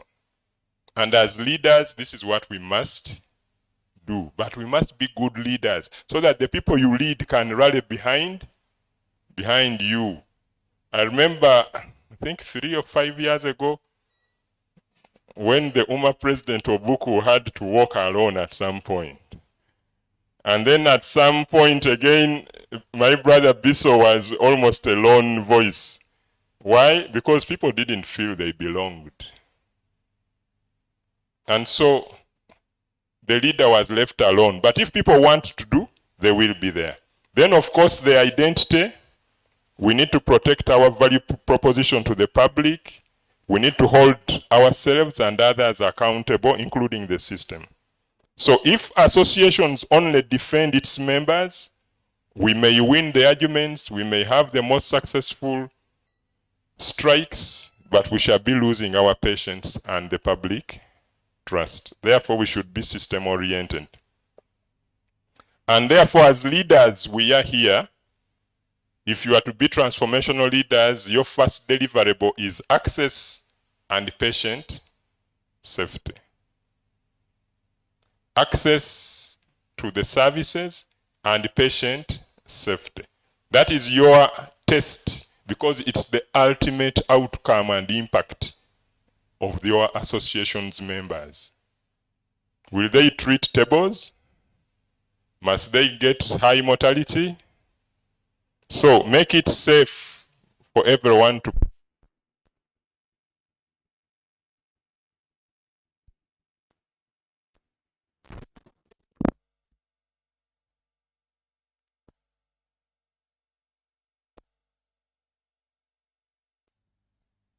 As leaders, is we don't use data. We use more of the loudest mouths, I'll say it. But the numbers tell a lot better the story. And I think PK also mentioned about it, data systems. If you don't use data, the people will say it's your opinion, you are actually an opposition leader. Yeah, they will tell you to be, they will take you to be the opposition. But if you use data to do what has to be done, then you can hold everyone accountable without blaming anyone. And that's very, very important. So, I want now to conclude. But to conclude, I want us to turn to the book of Wise Counsel.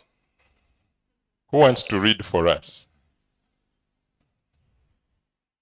Because this is going to summarize what I have told you today. Yes, my elder sister, I hope your glasses will read. If you can read for us the first 2 verses, that will be good. I will hold this for you. Okay. Life in God's service. So then, my brothers and sisters, because of God's great mercy to us, I appeal to you.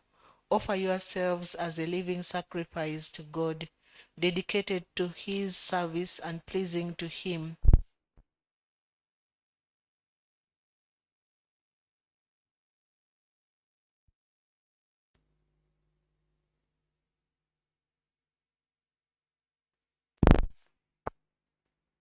Offer yourselves.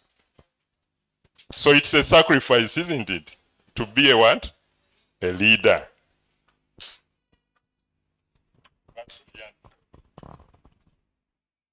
And because of God's gracious gift to me, I say to every one of you, Do not think of yourself more highly than you should.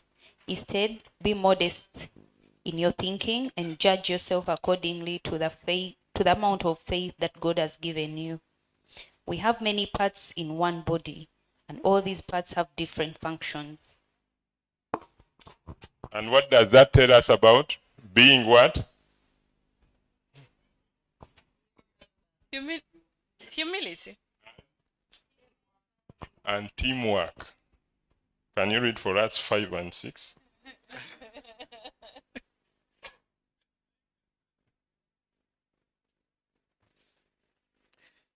In the same way, though we are many, we are one body in union with Christ, and we are all joined to each other as different parts of one body.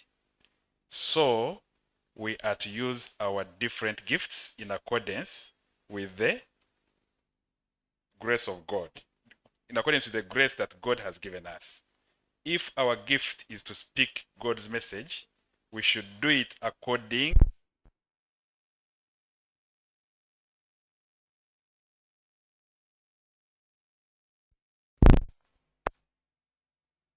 and remember, you are working in a team. So everyone in the team has something to offer. Recognize them. And that way they will feel a sense of belonging. For gender balance,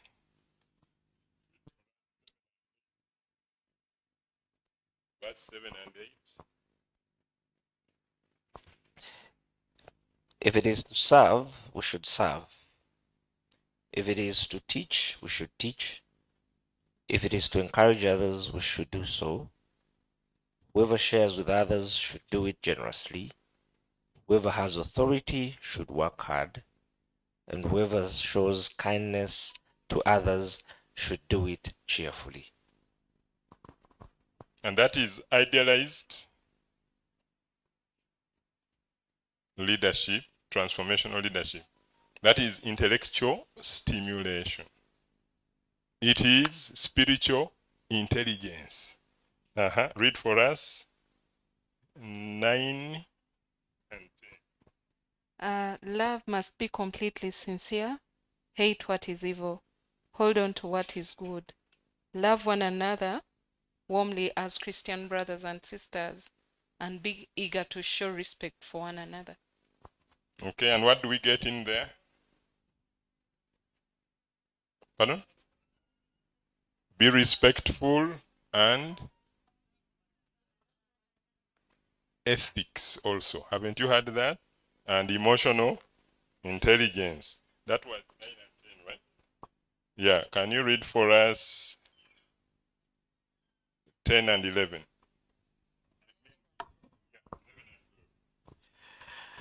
11 and 12, never be lacking in zeal, but keep your spiritual favor serving the Lord. Be joyful in hope, patient in affliction, faithful in prayer. And what does that tell us?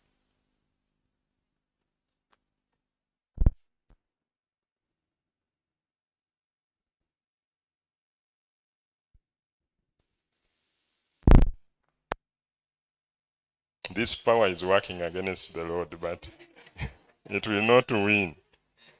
Okay, so you work hard, do not be lazy. Serve the Lord with a heart full of devotion. Let your hope keep you joyful. Be patient in troubles and pray all the time. That is critical. So 13 and 14.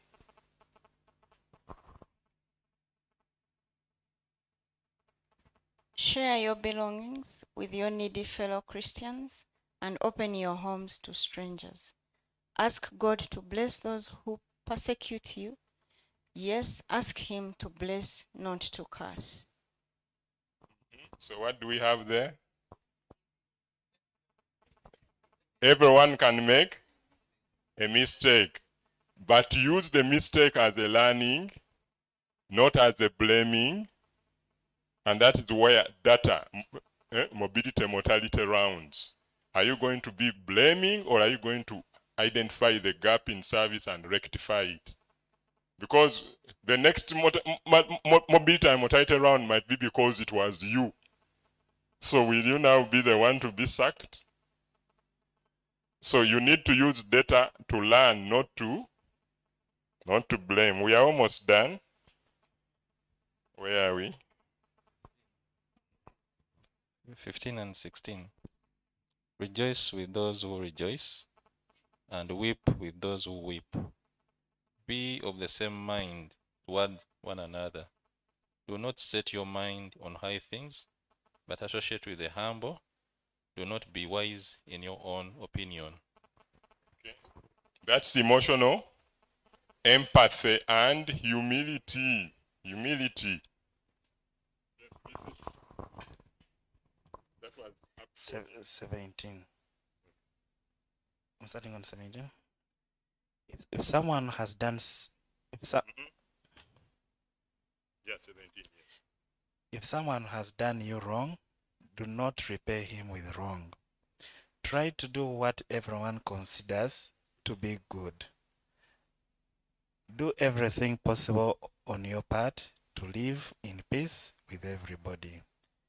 Never take revenge, my friends, but instead let God's anger do it. For the scripture says, I'll take revenge, I'll pay back, says the Lord. Instead, as the scripture says, if your enemies are hungry, feed them. If they are thirsty, give them a drink. For by doing this, you'll make them burn with shame. Do not let evil defeat you. Instead, conquer evil with good. Thank you. Okay, thank you very much. Yes, can we go back to the presentation and conclude? Thank you. Yeah, so it's not that I've become a pastor lately. It is that I find the Bible has everything we need to know. So it's a 1+3. Yeah, so that's what I thought we should all know. And this Roman 12 is actually the lesson on transformational leadership. So whenever you feel you have forgotten everything I've said, go and read Romans chapter 12. Even for my Muslim sister, there are so many ayahs on this. And of course, Prophet Muhammad. Pardon?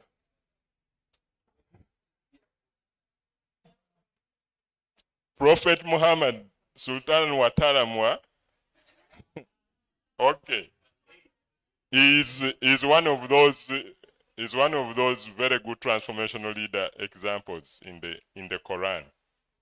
You have Yusuf is there. You have Saul is there. These are very important figures of transformational leadership. So finally, we've got to commit. So can we see what you are committing to? Share 2 actions you will implement in the leadership of your association.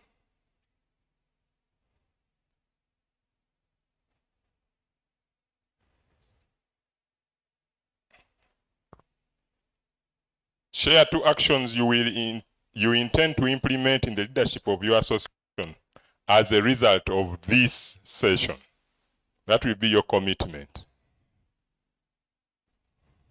The code is still the same, lead.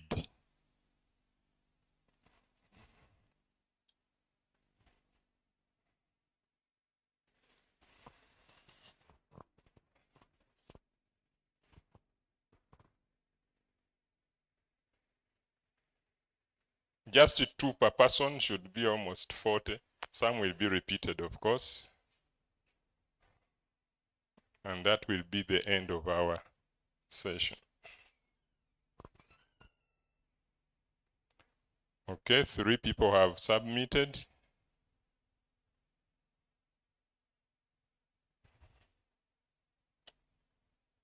5. If we get to 15, we shall show the results. 9, 10, 12, 13, 14, 15. Okay, let us see. Let us share the screen.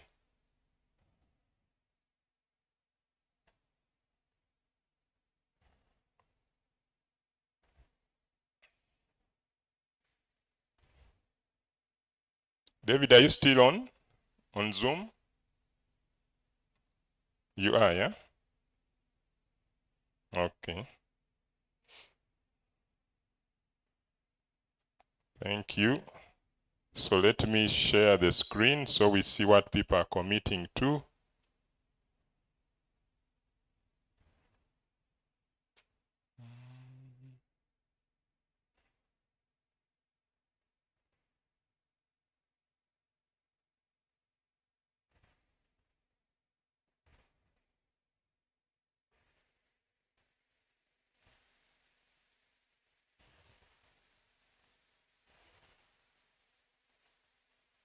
Okay, can you show, please?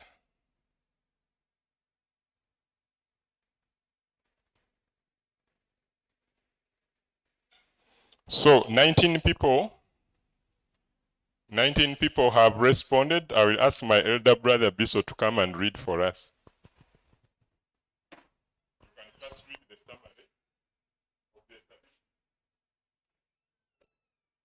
Yes, ladies and gentlemen, you have shared 2 actions you intend to implement in the leadership of your association. After this session, the statistics are, yes, okay. 9 people are committing to improve their emotional intelligence or deploy it. 6 are going to embrace teamwork. 3 will improve their spiritual intelligence. And 3, the word is only member. I wonder what that stands for. Okay? It's just a member. But those are the statistics, the choices. Emotional intelligence stands out, teamwork, and spiritual intelligence. So, yeah, value each member. So those are the 4 commonest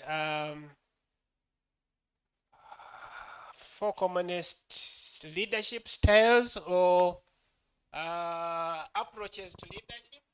And the commitment that they have made. With that, I thank you, ladies and gentlemen.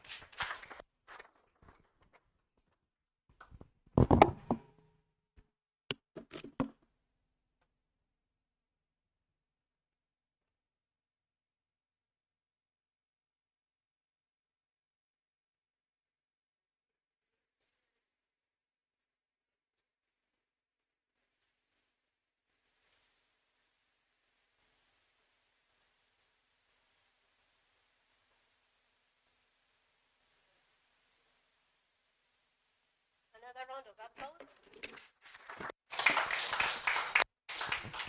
Thank you so much, Professor Chamanywa, for those remarks.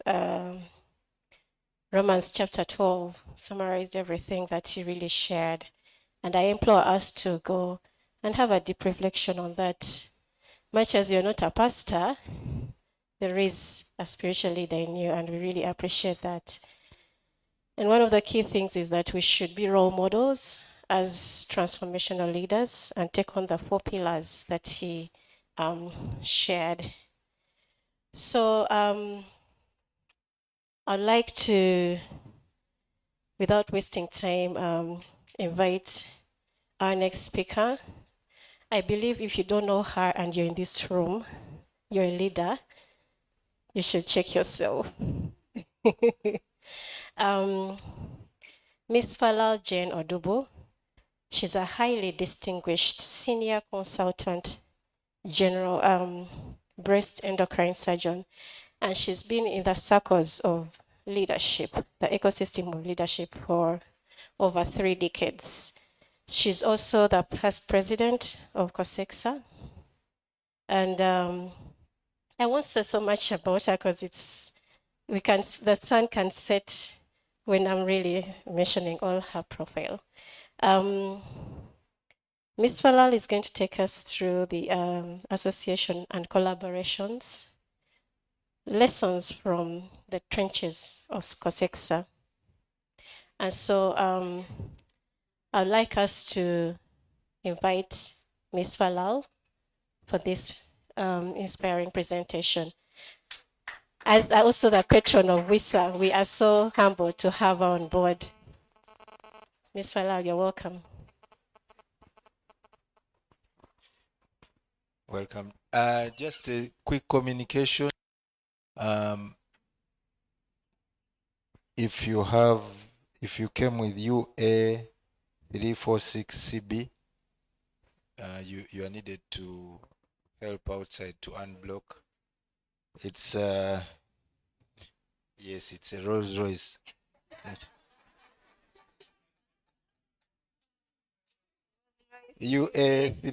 Rolls Royce UA 36CB. I also sent a paper around. If your number plate is on that, please. Thank you.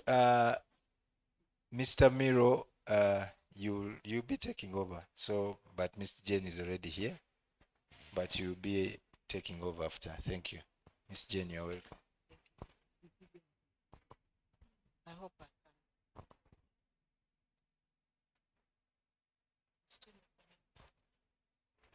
Okay. I can't see from there, so I'll be a little this side.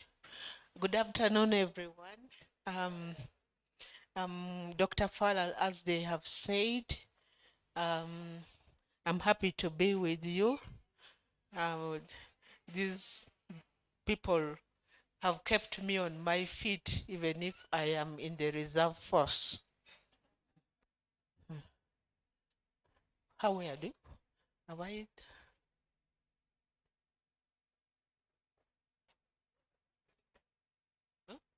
pressed that side. Initially, it worked. No, the laptop, the thing is with them. Okay. So, associations, what are associations? We all here belong to associations.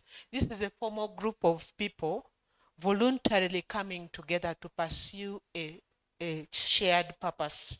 So we have common goals, values, interests, experiences, and memories. It is also an organized with the rules and leadership and membership. We have our constitutions and our bylaws. So what do we have? Usually that common purpose may be a professional development, cultural preservation, social welfare, or advocacy. All of us have our reason for associating. And whenever you associate, we should have a community impact. Either we influence social change, we provide service. Association of Surgeons of Uganda and the anesthesiologists always provide service in their camps. We represent members' voices in larger societal matters. That is when you go up with the UMA. And how do we collaborate? In collaboration, we need to, it is combining strength to achieve something that none can do alone. Collaboration is usually a joint effort. I hope the organizers wanted you to collaborate, and that is why they've called you together. Because alone, you may not be able to achieve. I don't think a soul would have achieved what it does in the camps without the anesthesiologists or the anesthesia providers or the nurses. So collaboration is very important. So we have shared responsibility. Most often as health workers, it is the patient. and then mutual benefit. Then for collaboration, you may either do it nationally or even globally. You have to go a step higher and be global in your collaboration. And when you collaborate, there's a need to trust one another, to communicate properly, and also to have that shared vision. So effective collaboration creates the right environment for sharing ideas openly with clear roles and communication. And you must be intentional as you communicate, so that you need to plan well, to use the right tools, and to trust each other when you collaborate. Otherwise, misunderstandings can crop up. And the benefits of collaboration: when you talk to each other, you can be innovative, you have efficiency, you engage each other, and then you solve problems and you share knowledge. However, there are challenges of collaboration. With collaboration, there are always cultural differences and cultural shocks. Sometimes, especially if you are dealing with somebody maybe from another region, from another country, who does not understand your norms, it may take them time to understand you. So go slow. Then if we have silos in our collaboration, it creates problems. So if teams work in isolation, it is a problem. We need to work together. If there's unequal contribution, that you think that the other one is contributing 20% and this one is contributing 80%, you misunderstand each other in collaborations. So you get dominance of one group over the other, and then problems are created. And then if there's poor communication, as I had said before. Now in COSEXA, where I've been there for ages, this is the largest surgical training institution in the sub-Saharan Africa. We have standardized postgraduate surgical education and examinations, and we are in 16 plus member countries. I say plus because there are some hospitals in West Africa that we collaborate with. Then, how was I in the trench? The topic was given to me. Tell us about your experience in the trenches of COSEXA. That is where we started. If you look at that picture, right from 1950 is when ASEA started, Association of Surgeons of East Africa. So when I came as a postgraduate, if you look at where that, I don't know if this thing has a pointer. Does it? I don't want to switch it off. I may disorganize it. If you look at that red arrow, okay, thank you. It is there. Where do you touch? Oh, okay. Aish. You caused problems. Let me. I reverse. No. Where was I?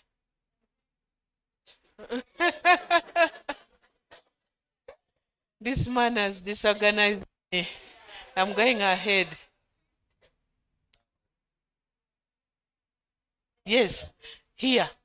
In the trenches of COSEXA, I'm not going to touch that plus anymore because it is going to disorganize me.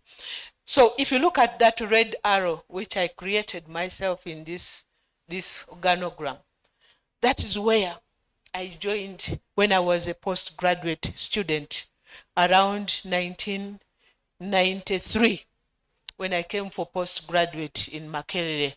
And that is when, before even COSEXA started, it was Association of Surgeons of East Africa. And what the head of department would do that time was to give you a form. You fill, and it says, I'm going to be your first referee, and look for a second referee.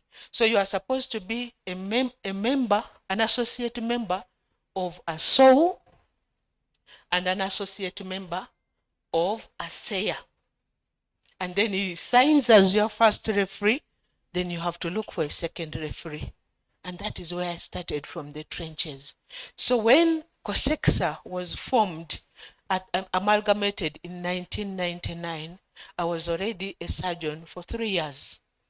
And I was there in the meeting in Mombasa when COSEXA was inaugurated.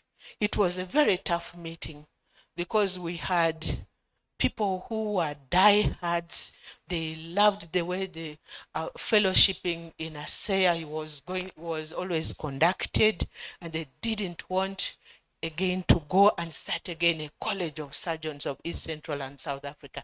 It was a very heated meeting, but because we were young, we just were observing how the seniors were fighting, and we remained there listening and moved on. But from there on, I moved. And if you see the last picture there, I became the president of the college. So this is a multi-country effort. Eventually, the EXA College of Health, EXA Health Community in Arusha took it upon it after the ministers of health in the EXA region discussed and said, no, we must open a college so that we have common exams, common curriculum. And then we were joined by the Pan-African Association of Christian Surgeons in West Africa. They asked us, please train our people also so that they sit your exams and they are recognized in West Africa. So that was the first collaboration we made. So we've made regional and international collaborations. We've shared standards, and we have same curriculum across all the 16 countries. Now, the need to collaborate is very important. As an institution, COSEXA is a college without walls. We depend on accredited hospitals all over the region in order to train our students. And then we depend also, we partner with the Ministry of Health, the universities, and other organizations to train our students.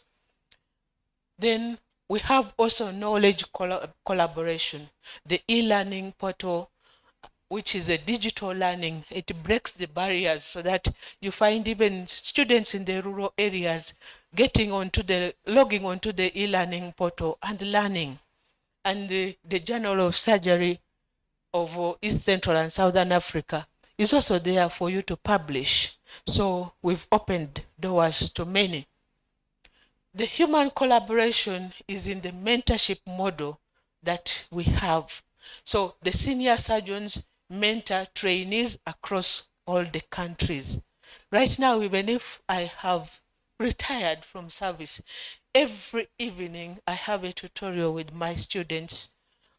Mostly they are from St. Mary's Lacho, and other students also join, because you don't stop mentoring people. You must be generous with your knowledge. There's cross-border mentorship and regional collaborations. And because of this, we share a pool of expertise, we standardize our qualification, and we have international recognition. Now, what is the lesson from these trenches? In the trenches, one, I started as a founder fellow. Then secondly, I became the country representative for over 8 years. In the trenches, sitting, going for these meetings, learning. You know, sometimes you had meetings up to midnight. Then you had to groom the students in order to pass the examinations. it was hectic as a country representative. Then later I became a treasurer for 6 years. After that, a vice president for 3 years. Then I became the first female president of the College of Surgeons of East Central and Southern Africa, which I had for 2 years, but I thought had given the chair, but every now and again I'm called for one thing or another. So sometimes it's not good to be pioneer because they don't leave you. Yes. So I was deeply involved in hard and gritty and often exhausting work, directly engaged in tough day-to-day tasks, not even overseeing from a distance, but being involved there, especially with my students. I had no office, so I had to move along with them. And I had nobody to hand over problems to or even to consult, because being almost the pioneer, I know I had Dr. Nadumba, I think Dr. Mutiaba, who were before me, but before that, things were a bit shaky, and I had to put the things right as a country representative. So in the trenches, resources are scarce. Even you, when you're in your association, I don't think you have the type of bankers you were seeing in the recent past. Okay? And despite the resources being scarce, expectations of people are always very high. They expect you to deliver. Okay? And the path forward is usually unclear. You're solving problems here and there. But as a leader, you must balance the urgency of today with the promise of tomorrow. You build trust among the faculty, you ignite passion in your students, and then you cultivate resilience in the face of setbacks, which will always be there. Then the core challenge is in the trench is usually uncertainty. It is unpredictable. You need a lot of resilience to become, the resilience becomes the only constant that you have. You must be resilient. Questions are asked, you must answer. Problems comes, you must respond. Sometimes you are isolated. You feel alone, even when you are surrounded by others. Some of you here, as maybe you are leaders, but you are here among people, but you know there's a problem you must tackle, and you stand out alone to solve that problem. I remember one time I was just walking, I think from Platinum going to Novik Hospital, and I was called from Nairobi, said, we have this problem, you must solve it. So I had to branch to AAR clinic. I told him, give me a consultation room. Let me sit. I must solve this problem. It is happening in Nairobi. And I had to sit for 1 hour in a meeting, sort it out, and walk away. And that is it. You are sometimes alone sorting out problems. There's always, you must sacrifice time, energy, and personal comfort in order to scale the greater heights. There is always conflict, disagreements, setbacks, but you must be patient and sort them out. The emotional weight, sometimes carrying these responsibilities for others, for your students, for your patients, for your colleagues, is sometimes very draining, but you need to move on and be strong. So working together helps. So don't work in isolation. Train, have meetings, solve problems, travel. And most times in COSEXA, we do this pro bono. Nobody pays you a cent. You do it because you must leave a legacy. If you don't train, if you don't give knowledge, if you don't impart skills to the young ones, you move on alone, then you become an island and useless. So please don't be selfish with your knowledge. So that is showing a training session. These were my predecessors, and this was after a meeting with them. So the key lesson you should learn is collaboration is very essential. No single country in the region can meet the demand of surgical or even as anesthesia or nursing training alone. Okay? And we need to pool resources as much as possible. And then two, standardization builds trust. Common curriculum, common examination builds trust in the region. Oh, you've done a COSEXA exam. Yes, I also did it in a certain year. So you trust each other. Okay? And it also builds confidence in the qualification because you are doing something which is common and together. Then mentorship, senior surgeons or senior anesthesiologists or senior you who are here, you must mentor the younger trainees. And mentoring is more effective than classroom-based learning. I heard some of you are biomedicals. Don't go open a machine and then you fail even to close it. And that is what happens. Okay? I used to have issues in the main operating theater. I have all those students, biomedical from certain place, they come open the machine to reassemble it is a problem. Now, if you are the one who is coaching those students, then big question marks come on you. Okay? And then you have to have hands-on guidance. Technology is very important. I told you about the e-learning portal and then the digital platforms. They help us link with the outside world. The local context shapes our training. We experience the same thing across board. You go to Malawi, Namibia, there's high trauma, there's limited resource, there's the rural health needs are the same or even worse than your environment here. So we share the same environment.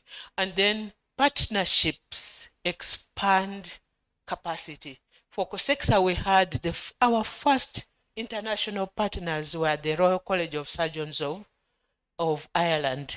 And through the Irish Aid, they helped us to grow. Then after we had the American College, the Western College of Surgeons, American Women Surgeons, and so forth. And they all joined us to help shape the surgical training in the region. Challenges in the trenches. When you meet challenges, don't give up, never give up. They should teach you to be resilient. The limited infrastructure, the uneven distribution of trainers, the resource constraints should never let you give up.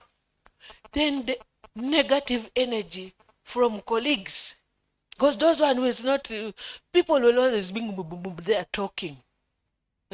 Whatever you do, somebody somewhere there talking negatively. Never let the negative energy bog you down. Okay? So leadership in a young college is not a title. It is a trench. You have to live it. Okay? So it is a place where vision collides with the reality. Then dreams meet obstacles. And then every decision shapes the future of the institution. So you must be serious and very committed to the decision you are making. So, as I said, it was hard work, it was loyalty, it was collaboration. I had to adapt, I had to mentor. So, challenges, emotional fatigue. When you're in the trench there, you get tired. There's emotional fatigue, both physical and emotional. You need physical and emotional resilience to fight that. There are doubts. Sometimes you'll doubt yourself. Am I on the right path?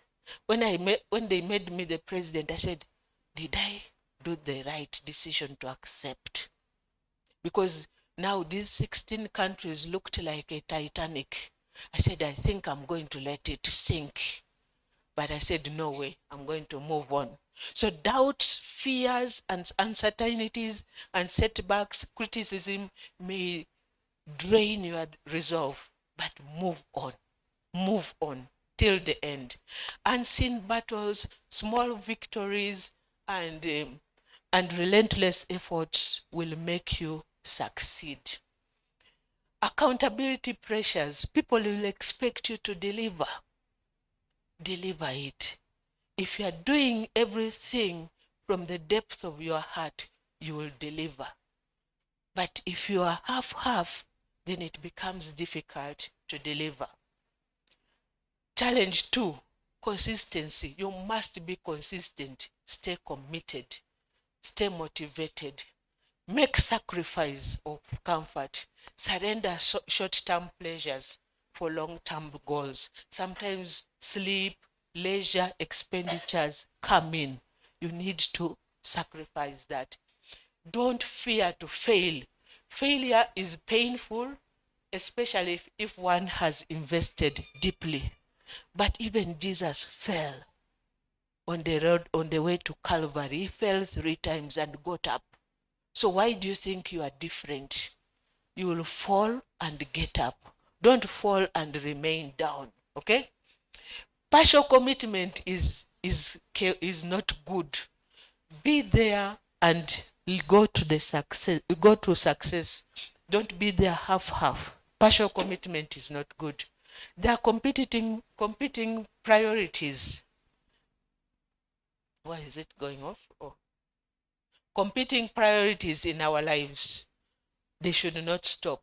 Family is there. The children are saying, "Mommy, where are you going?" I used to budget and move with them. I'm going to Namibia. When are you doing your exams? Pack, we go. I moved with them. So the children knew right from Addis down to Namibia, I moved with them because I budgeted for them. Okay? So how to overcome? Dissect big commitments into small, achievable milestones. Don't think of that big cake and think you'll have to swallow it. Cut it into pieces and you'll achieve it. Okay? Build routines that reduce reliance on motivation. Surround yourself with accountability partners and supportive communities. No negative forces. When you see a person with negative force, leave him alone or her alone. Revisit your why regularly so that you remind yourself of the bigger picture. Why am I here? Why did I accept this post? Why did we start this association? Always revisit it so that you remain focused. Accept imperfection. As I said earlier on, Jesus fell 3 times, he rose, he got up. Commitment is sustaining the grind when it is no more glamorous. Even you forget that time when it was so nice, you were made a president, everybody was partying. Then you start seeing problems, you want to leave. No way. So, as I said, success from the trenches needs adaptability, effective communication, resilience. So I was here partying with the Kenyan surgeons when I went last year as a Rahima Dawood traveling fellow, and they took me to one of the places where they eat a lot of, bush meat, I think. My first time to eat, it was the testicle of an ox. Okay? Yeah.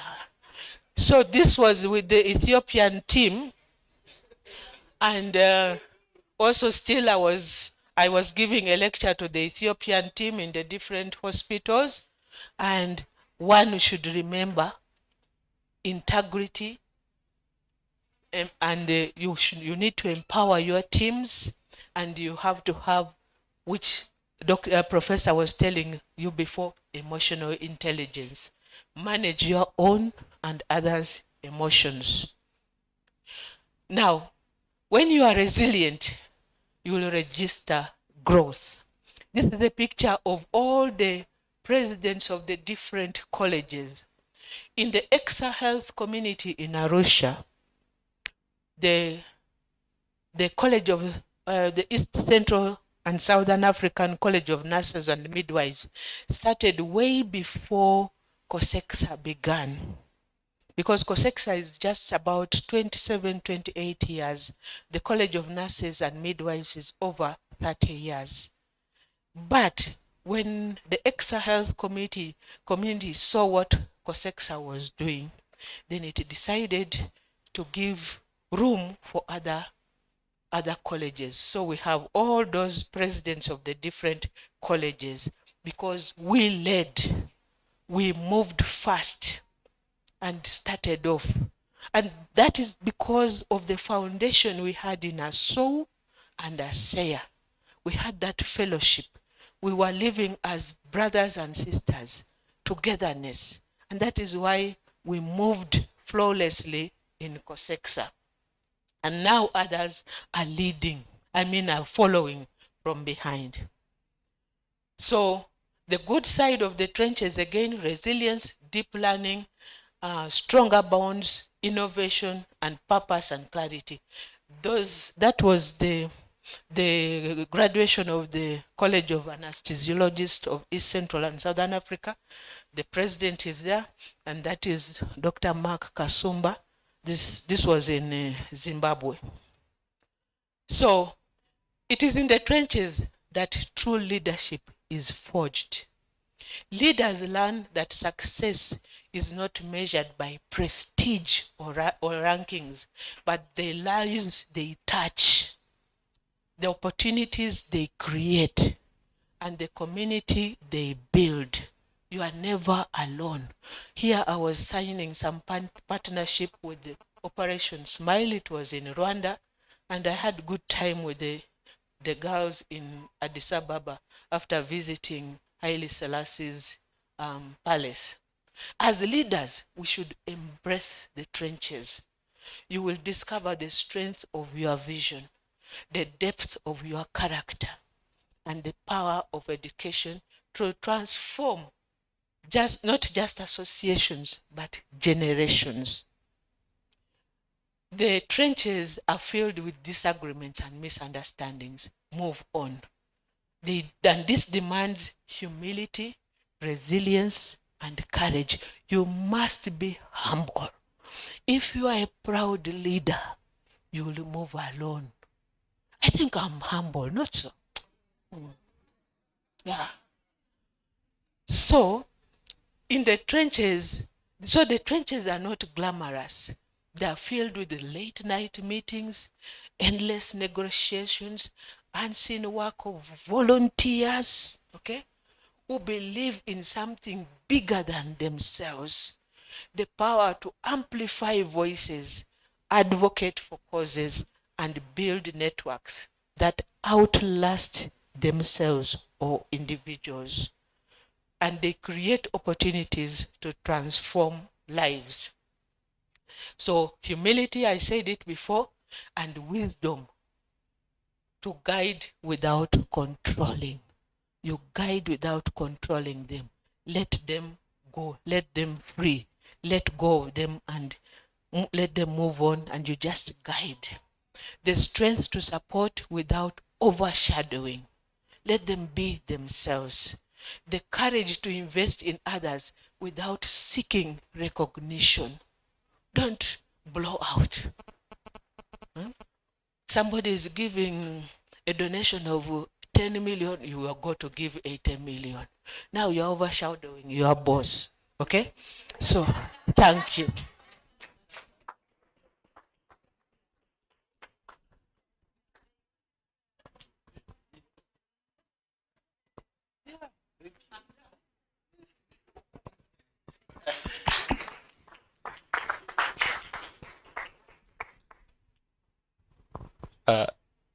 Another round of applause.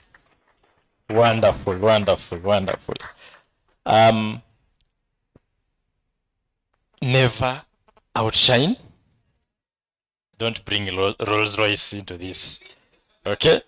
Yes. So, in appreciation to Dr. Falal, what we can go with at home, we have been talking about collaborations, and collaborations. Yes, and that is the purpose of us being here today. Yes, for those who don't know me, I am called Miro Hamis from TMR International Hospital. I am a very proud nurse. Yes.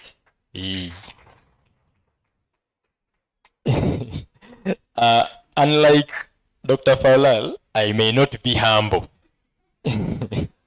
Because for us, we have got to learn the hard way that in order for you to survive in the operating room you have to be a committee of some kind, such that you can have the resilience to tell the surgeon that today you must go back to the sink and scrub again. Yes? I know, Dr. Janet, you've understood those things. Yes. So, just to note, I think in this room, I represent the very youngest association for professions, which is the Perioperative Nurses Association of Uganda.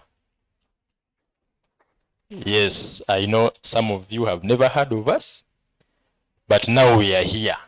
So in case you have any issues to deal with nursing, staffing, and what have you in the OR, we are here to support. We are going to be with you all the way, and hopefully the collaborations will come through and take us further. Yes, so allow me at this juncture to call back Dr. Chigonya to take us through the next presentation. Thank you so much.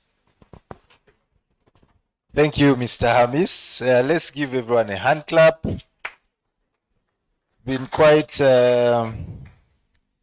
engaging as Professor Moses prepares to, he's going to do it online.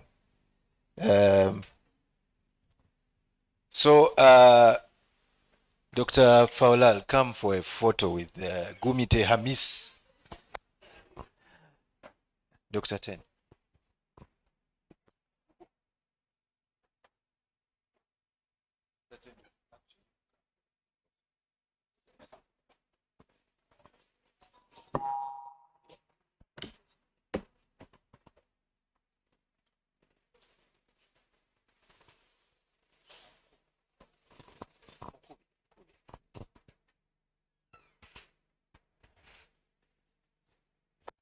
So, Professor will present to us on Zoom. He has not been able to make it today. He got clashing. So meanwhile, you can just stand up and stretch a bit.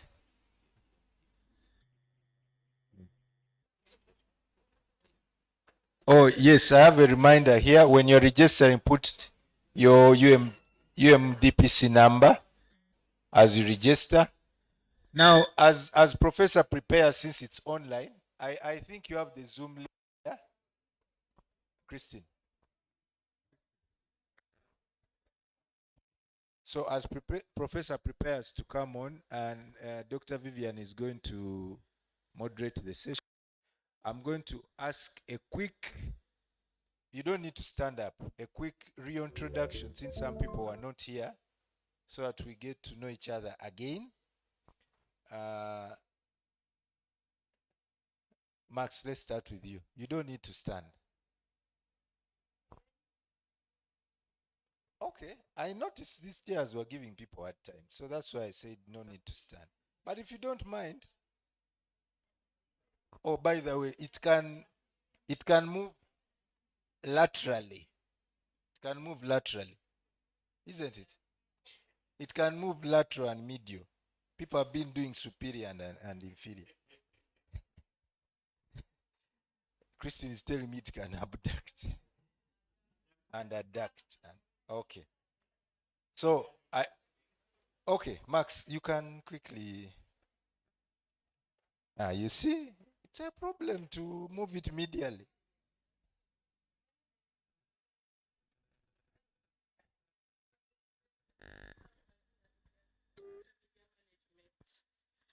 Good afternoon, everyone. My name is Maxine Shana Angela, Public Relations ASAL.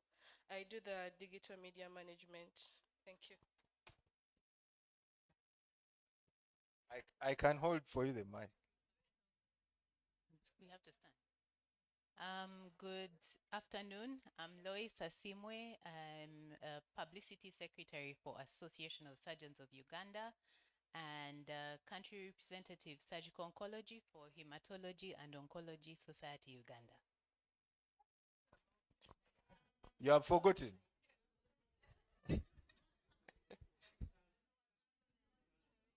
Surgical oncologist. Okay, she wants to repeat. Hosu and Asao. Hosu and Asao. Vivian Akello, currently Assistant General Sec ASO and past President Suggest. Founding President Suges. What is? Suggest is Society of Uganda Gastrointestinal and Endoscopic Surgeons. Janat Tumukunde, Secretary General, AAU. You know AAU. You know AAU. Was Organization of African Union. Huh? Oh, yes. Good afternoon, everyone. Dr. Tumsime Crescent Max. I'm a radiologist, and I'm the president of the Association of Radiologists of Uganda. Thank you. Good afternoon. My name is Alice Katerega, NSU resident representative and ASAO executive secretary. I'm basically his secretary. That's so you want them to stand up. NSU is Neurosurgical Society of Uganda, and my president has been here. She came in the morning. My vice president, Dr. Nalwanga Julie, representing my president, Mr. Senyonjo, and the secretary will introduce himself. Thank you. Good afternoon, everyone. My name is Assumpta Nachintu. I'm the Secretary, Otolaryngology Society of Uganda. OSU. Otolaryngology Society. Yeah, there are two OSUs actually. There are three.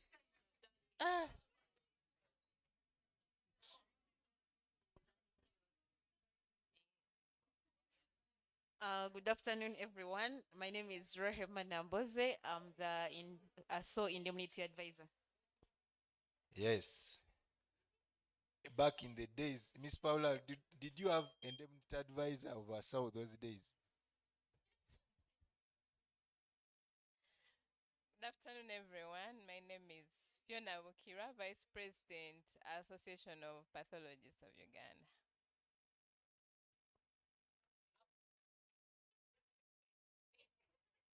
Okay.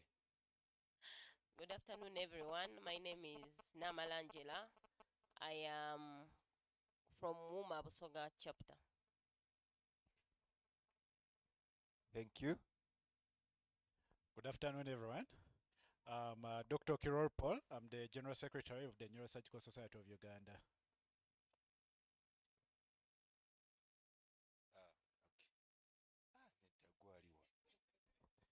Good afternoon, everybody.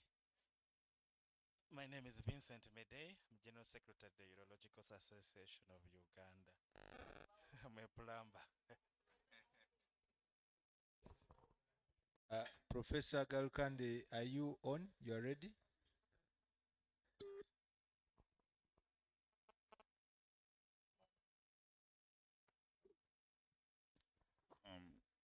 Good afternoon, everybody. I'm Michael Monge Lukoma. I'm representing UMA Central Branch and Coffee Global Alumni Association. Coffee. Korean Federation for International Healthcare Global Alumni Fellow Association. Why I was holding the mic is the scare that is going around. That's why I want to hold the mic myself. Yes, you had forgotten. For me, I'm okay. Even if I'm the surgery chief in Chibuli, I'm okay. Yes, good afternoon. I'm Akio Fidel. I'm the Women Welfare Chair. Thank you very much. Thank you.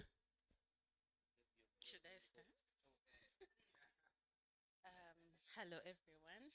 My name is Irina Saba Mugisha. I'm, yes, the Secretary General. Prasu is Plastic Reconstructive and Aesthetic Surgeon Society, Uganda.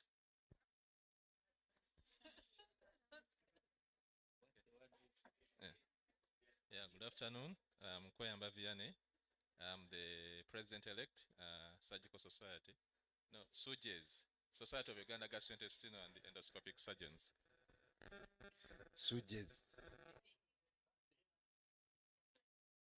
Good afternoon. I'm Gideon Kurigamba. I work as the Library and Information Secretary for ASAU and the Treasurer for SUGES. Yes. Thank you. Professor, you are ready? Can Professor hear me? Yes, I am. Hopefully, someone can move my presentation there. Okay. We shall continue the introductions after. I know where I've stopped. Dr. Vivian, you can take over with a new mic as I disinfect this one.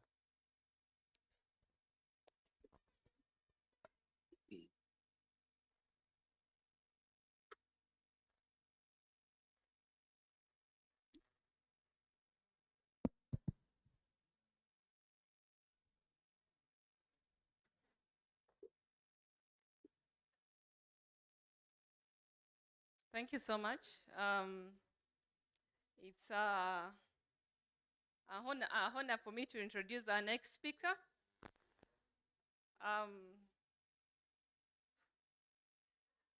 He's one person who has risen and reached the helm of leadership in almost all the facets of medicine. In academia, he has done it at the highest level you can know of. If I'm not mistaken, the first to hold some of the positions he held, as well as the academic achievements he got while heading the Department of Surgery. He is also at the helm of academia, not only in Makerere, but is also at the level of VC currently, the VC of Clark University. The Chancellor, oh my God, my apologies. The Chancellor of Clark University. He's also balanced that with clinical leadership and reached that helm of clinical leadership. To my knowledge, he was among the first people who did laparoscopic surgery in Uganda and still continues to be a leader in that area. He has balanced all this with a very healthy family life, and above all, not aging at all. Because the way he looks today, I'm glad there is a picture. That was the same way he did while I was a medical student. And he was a lecturer. He hasn't changed much in his size, in the way he looks. And yet, some of us, after heading SUGES in 2 years, we aged by I don't know how many years. So probably he will tell us how he has managed to maintain the stress that comes with leadership and yes, the stress that comes with leadership.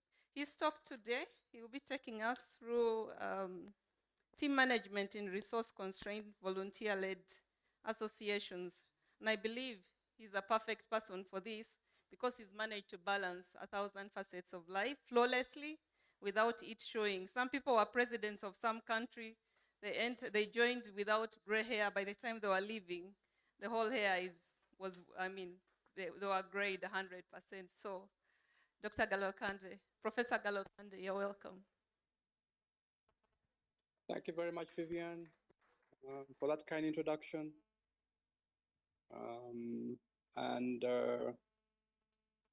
I congratulate the leadership for putting this together. And it's a pity I can't be there in person due to another competing activity that I was in charge of, but thank God for technology, and I hope you can hear me loud and clear.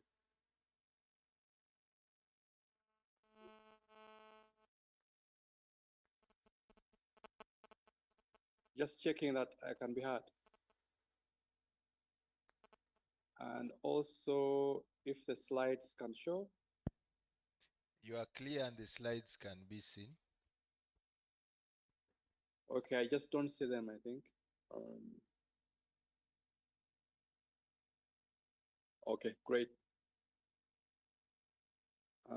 So that's the topic. Next slide, please. So why does this topic matter? I think the summary of that slide is when we read associations, they are not hospitals, they're not universities, they're not businesses, though they can influence all those things. They unite us around standards, advocacy, mentorship, and service. And they have an impact on society. So I think this arrangement of this summit is great, so that we improve the way we view, the way we run, the way we deal with the challenges that there are of running professional associations. Next, please.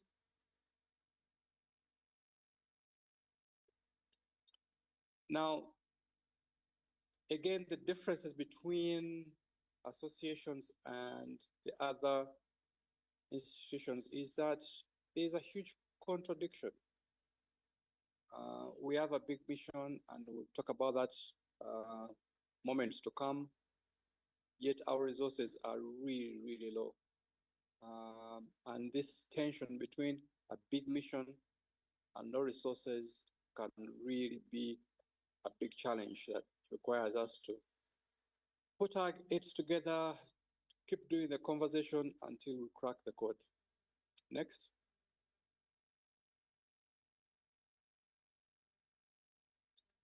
So this is what really happens, and I'm sure all of you there, the presidents, the general secretaries, you can attest to the fact that the expectations are often high. The questions that you're confronted with on a daily are telling. You're supposed to mobilize everyone, provide CDP points, defend standards, influence policy, speak to everything, you know. And you do this with the constraints that you have. Next, please. So that slide was the expectations, but what are our realities? The realities is that we have gross limited funding. We have very few paid staff, or even none at all. We ourselves are busy people. I mean, the nature of our professions. We are busy volunteers. We often don't have secretariats, or there are pro bono secretariats. Time is being shared by many things. We don't have offices, and so on and so forth. Next.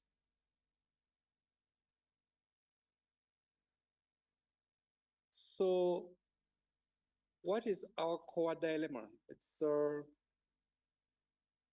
how do we manage teams when people are volunteers, when the resources are scarce, when the expectations are very high? That combination doesn't sit well for good outcomes. And the strategic question is not just about survival, but it's about sustaining influence, credibility, and service. So these associations must thrive despite that contradiction. So how do we deal with it? Again, the answer relies in how can we be innovative? How can we deal with governance? How can we mobilize resources that we so lack? Next, please.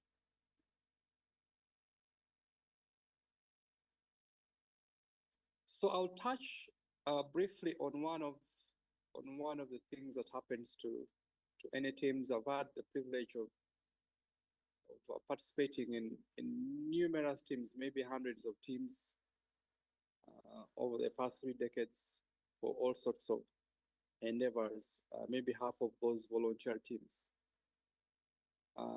So I'm sure that maybe the majority of you know about this, that anytime you have human beings come together in any kind of relationship, even including marriage relationships, the relationships are very dynamic.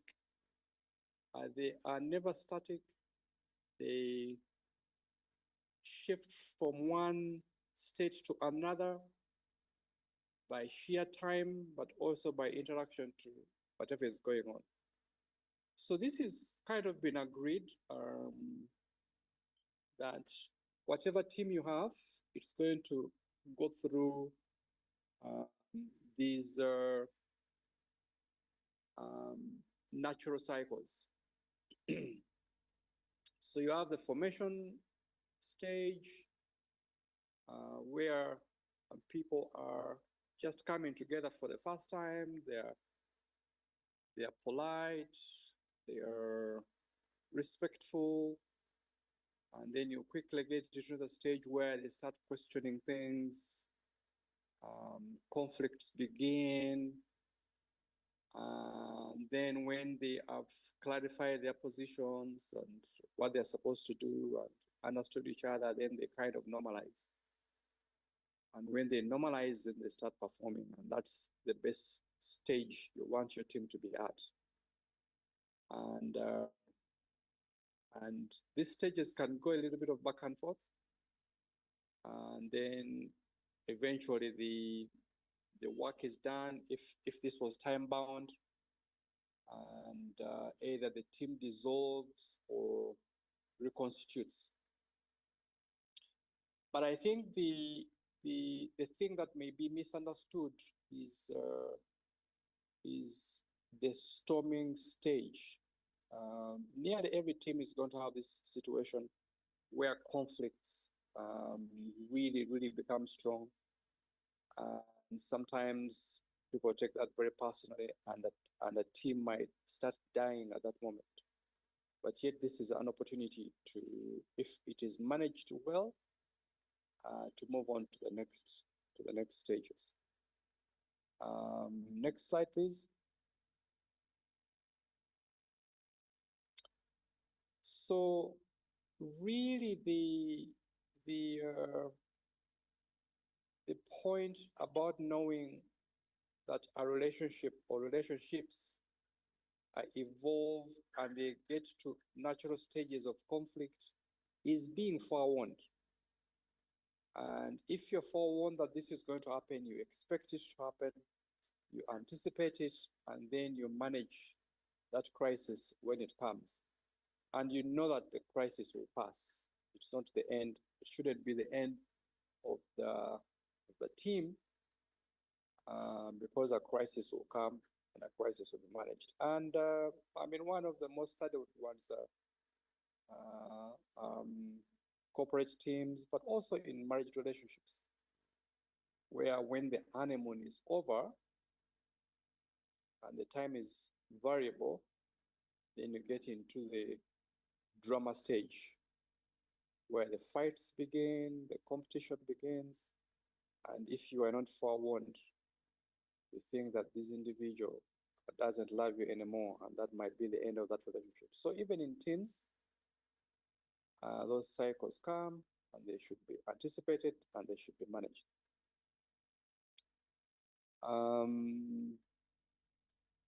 Yeah, and then of course the volunteer dynamics we have is resources are scarce, expectations are high.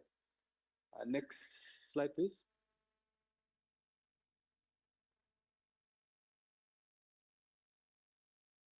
So when we do associations, we do have a large number of people. Of course, some associations will have very large number of people. Others will have a small number of people. But I think the frustrating thing would be if you expect everyone to put in the same amount of energy the same amount of attention, the same amount of zeal. If that's your expectation, then you've set yourself up for frustration. So it is good to look at an association, if I may call it sample size, in circles. You need this executive core, which you expect to run the show, and then you're going to walk through to the outer circle, which is everyone, and that you do your best to keep them informed on what is going on, but you're not going to expect them to work like the core group. So if you have those expectations or that strategy, then it may reduce your stress and you stay sane because you have different expectations for the different groupings. And also this is because once you're working as volunteers, really authority doesn't work very much. It's more of lobbying, it's more of encouraging, it's more of a little bit of coercing sometimes. Next slide, please.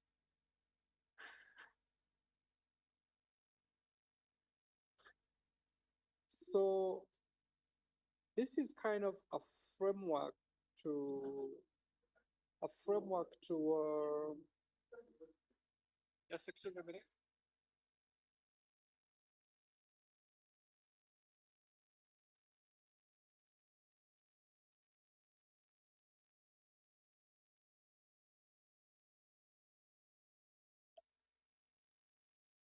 Sorry. So this is kind of a framework to help remember what we are talking about in case you don't remember anything. This kind of summarizes it, so you can just take note of that. And the idea is, how do you turn a volunteer association into a collective team of people that works as powerfully as a movement would? And then we'll speak to each one of these as we carry on. And next.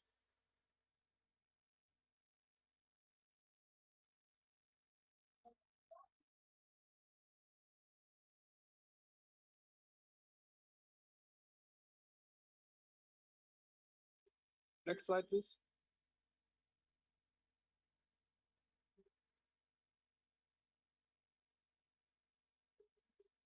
Yeah, so one of the things that maybe let me see the slide before that. There should be a yes. So one of the big things about the work we do when it is volunteer is people ask, is this thing of value to me? Actually, maybe there's even a slide before that. Let me see the slide before that. Okay, no, okay, sorry, can move on. So one of the things that people are going to ask is, of what value is this to me? Next slide.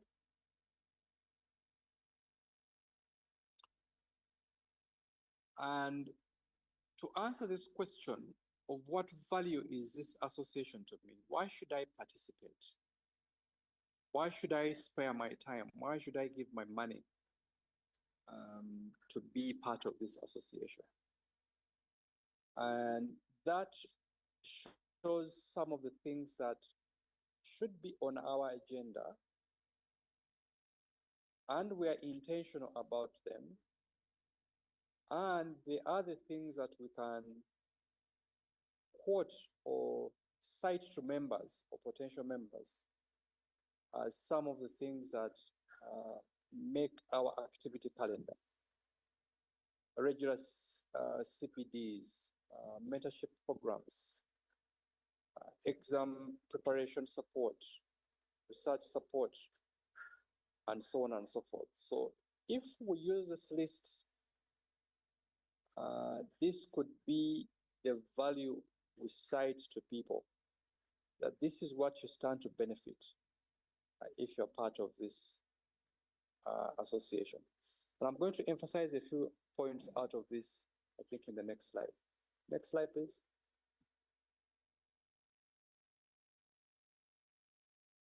Now, before that one.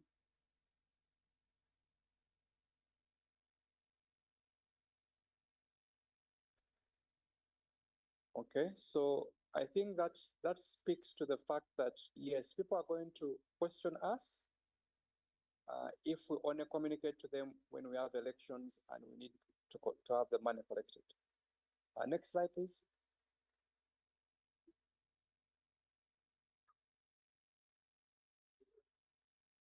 So apart from people seeing and us convincing them about value, really the big thing we're going to need from people is trust.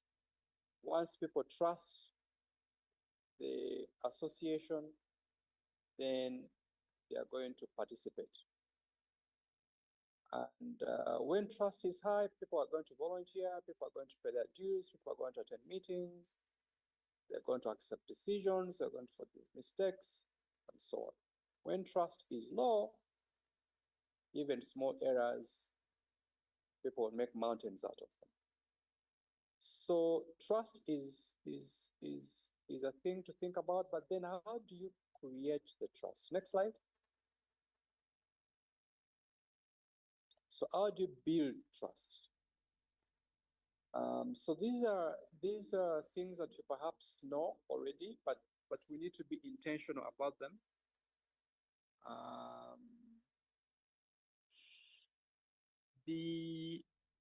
One of them is transparency, and therefore in our processes where we work, transparency becomes important. We should be fair. We should be seen to be fair. We should apportion equal treatment. We should be able to deliver work with quality. Of course, these are some of the contradictions. To do this, you need time, you need money. Keep members engaged and even accountability. If people see this on a regular basis, so this can form a checklist for the leadership to check how are we doing on this, how are we doing on fairness, how are we doing on competence, how are we doing on communication, how are we doing on accountability. And as we push those things, then inevitably trust is going to be built, and then involvement is going to improve. Next slide.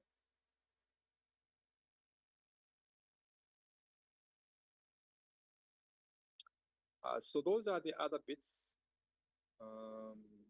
that are going to help us to move forward and buy trust. Next one. Next slide, please. And all those things we've said, this is the opposite of them. So you can know how to build trust, but also how do we destroy it? So secrecy, or if it is perceived that you're secretive, withholding information, if it is perceived that you favor some sections of the group, if you have financial opacity, people don't know how much money they collected, people don't know how it is spent. And this can be a challenge because we are primarily not financial people. So associations do well to co-opt a professional finance person because money can be such a big problem. And then these people will help to have the records done correctly, have summaries made, and on a regular basis, this information is shared so that people don't believe that you're eating their money. Next. So those are the other things, of course, that are going to be the opposite of building trust. Next, please.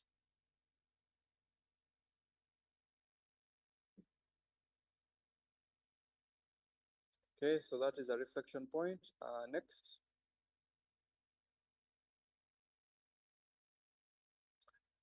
Yeah, so what leadership style is going to work? Again, this is a summary of this, but I think the big point here for me is one, to look at the association and make sure that we are catering for all the different categories of variations. For example, geographical positions, geographical differences. Are we including people from the different regions of the country? Are we including people from the different institutions? How about the different ages? There are people that are starting their career. There are people that are in the middle. There are people that have exited. Are we intentional about including all these? How about gender representation? How about the different subspecialties? So these different groups must be thought about intentionally. And of course, the accountability thing we've talked about, especially for finances. Then really, really one of the big ones is to have an appreciative leadership style, where, because we don't have much money, and even if we did, is to appreciate people. Is to appreciate people. There are phrases like, be generous with praise, praise in the public, criticize in private. Praise with emotion, criticize without emotion. So really the summary of the leadership style here that is called for is to be inclusive, accountable, and appreciative. Next slide, please.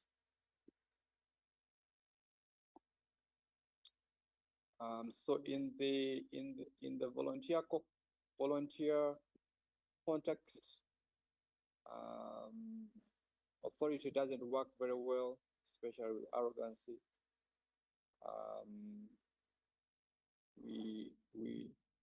We have to be respectful, even if we should be firm. But those points of inclusiveness, appreciative, and keeping our word is very important. Next slide, please.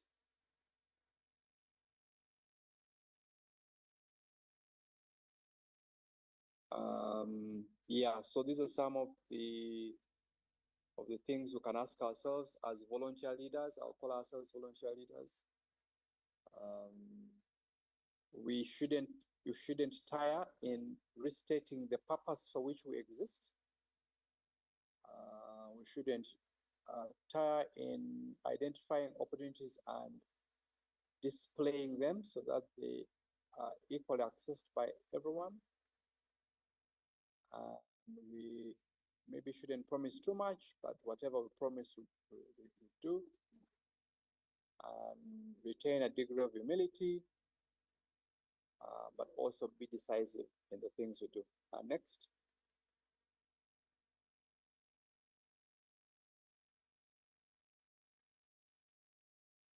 Okay, next one.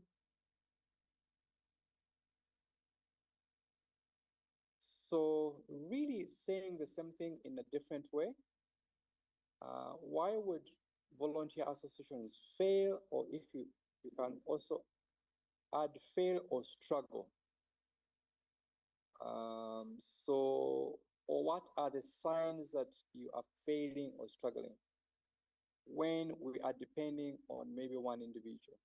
So very quickly, burnout will happen if the association is dependent on only the president or only on the secretary. If that's what's going on, then trouble is coming. If there's poor documentation, if there are weak financial systems, and here is really what comes in, is it recorded? What goes out, is it recorded? Are there summaries on a regular? Are these shared? And definitely we not having a secretariat is a huge thorn in the flesh that will impede progress and risk us failing. Next, please.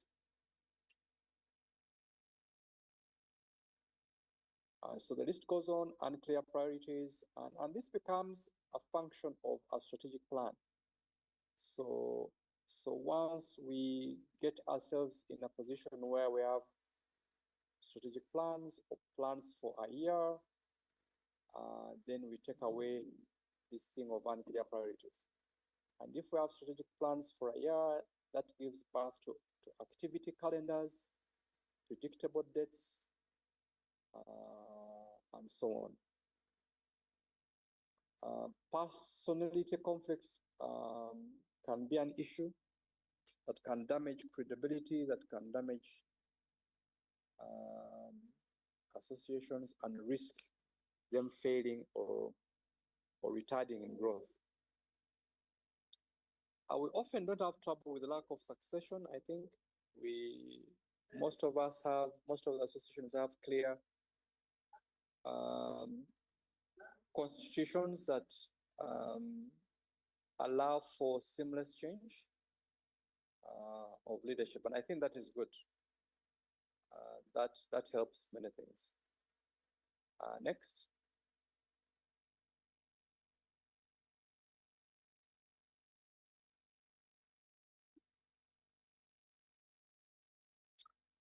So I'm repeating some of the things, maybe because they're important. So when it comes to inclusiveness, this is where this is what this slide speaks to. So for many of our associations, we're going to have founding seniors. These people value respect, legacy, and standards. So we're going to have mid-career specialists that value leadership opportunities and career growth. So everyone has their different needs, and they should be thought about and how they should be met. Younger professionals, they value mentorship, visibility, technology, inclusiveness, and practical opportunities. Then you have diaspora members who value meaningful channels to contribute. They may be feeling lonely out there, or they may feel like they have something to contribute, but then there is no space to do that. Lately, there's been a drive, and lately means many months ago, to set up different committees, different opportunities for people to engage these different segments. Next, please. So the practical ideas for this kind of inclusivity might be for the seniors, the advisory councils or committees, the young professionals fora. We already have resident representatives. Maybe those numbers can be expanded. There's the whole area of mentorship and so on and so forth. Next, please.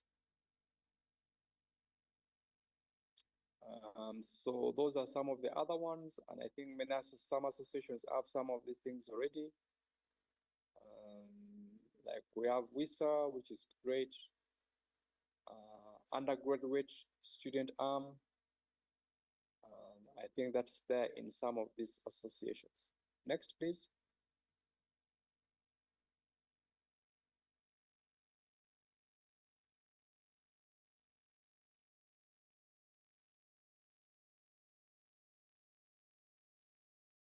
I don't know if the next slide has moved for you. I haven't seen it yet here. Okay, so yeah,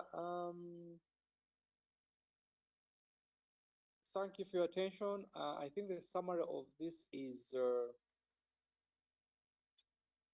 one, uh, teams evolve.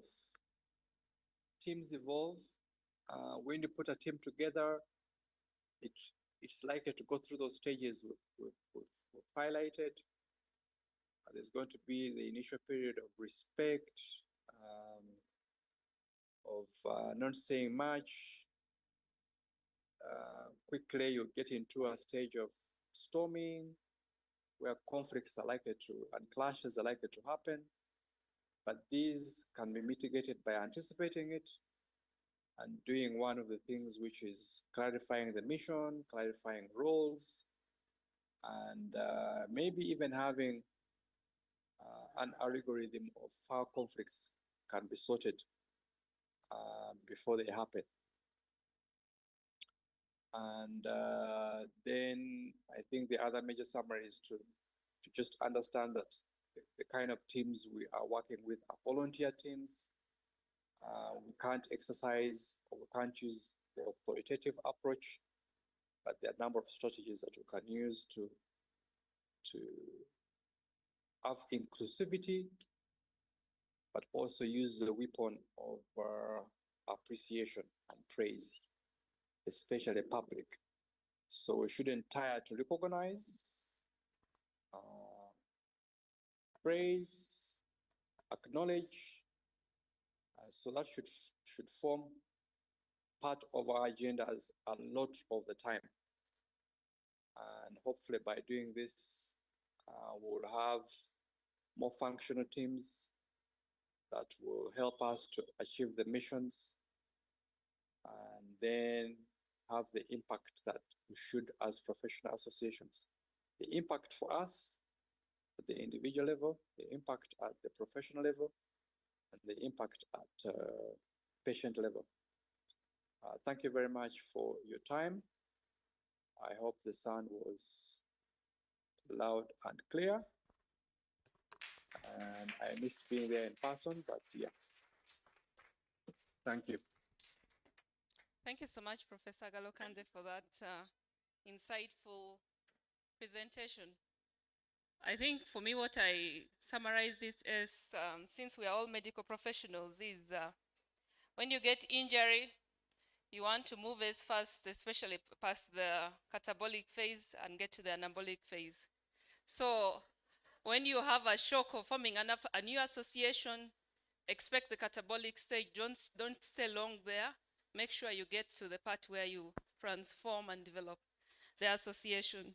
But also that trust is probably more important to your association than money, because the buy-in from the members is what will push you far. At this point, can we get some questions? Any questions, especially the baby associations? We have an association less than a year in, the Periop Nurses Association, or any other who wants to ask the speaker.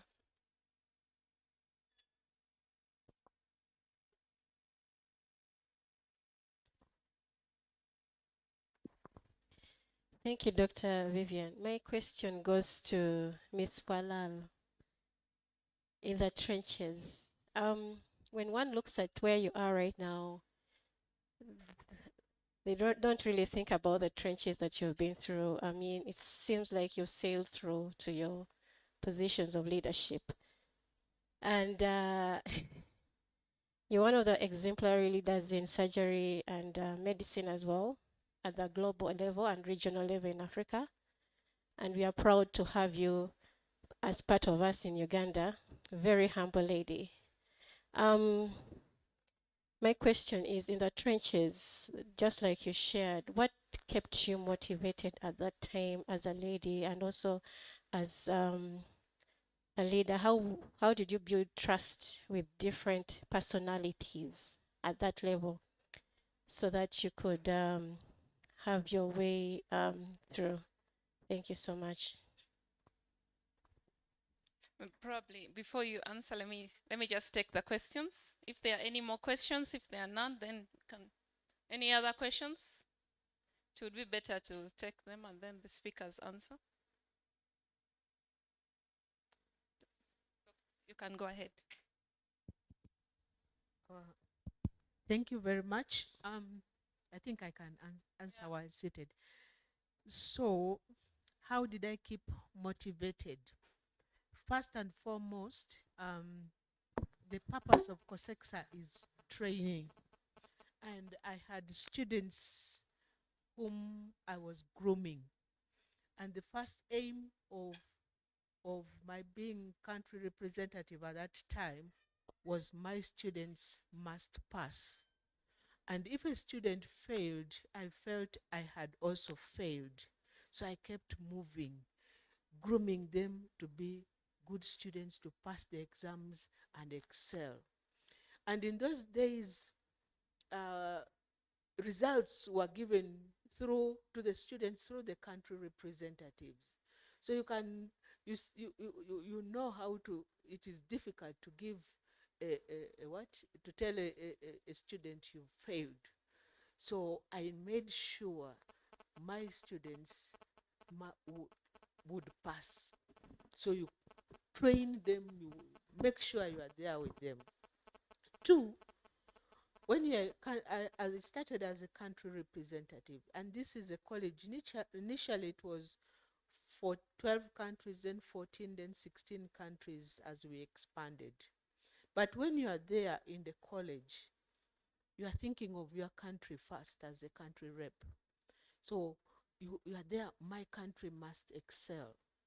I must show that my country is up there, okay?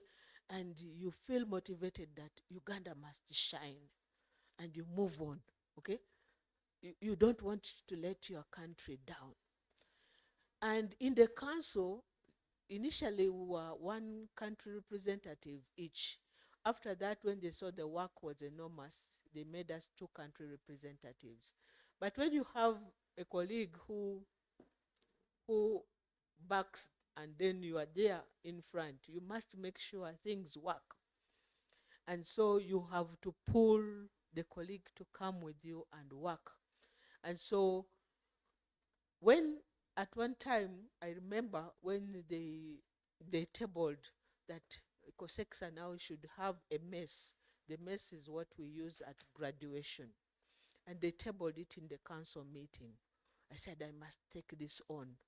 So I took it upon me to go to Makerere University Faculty of Industrial Arts, and I showed them the history of COSEXA. We looked through it, and we designed the mess for COSEXA. That mess that stands there during graduation was designed by me.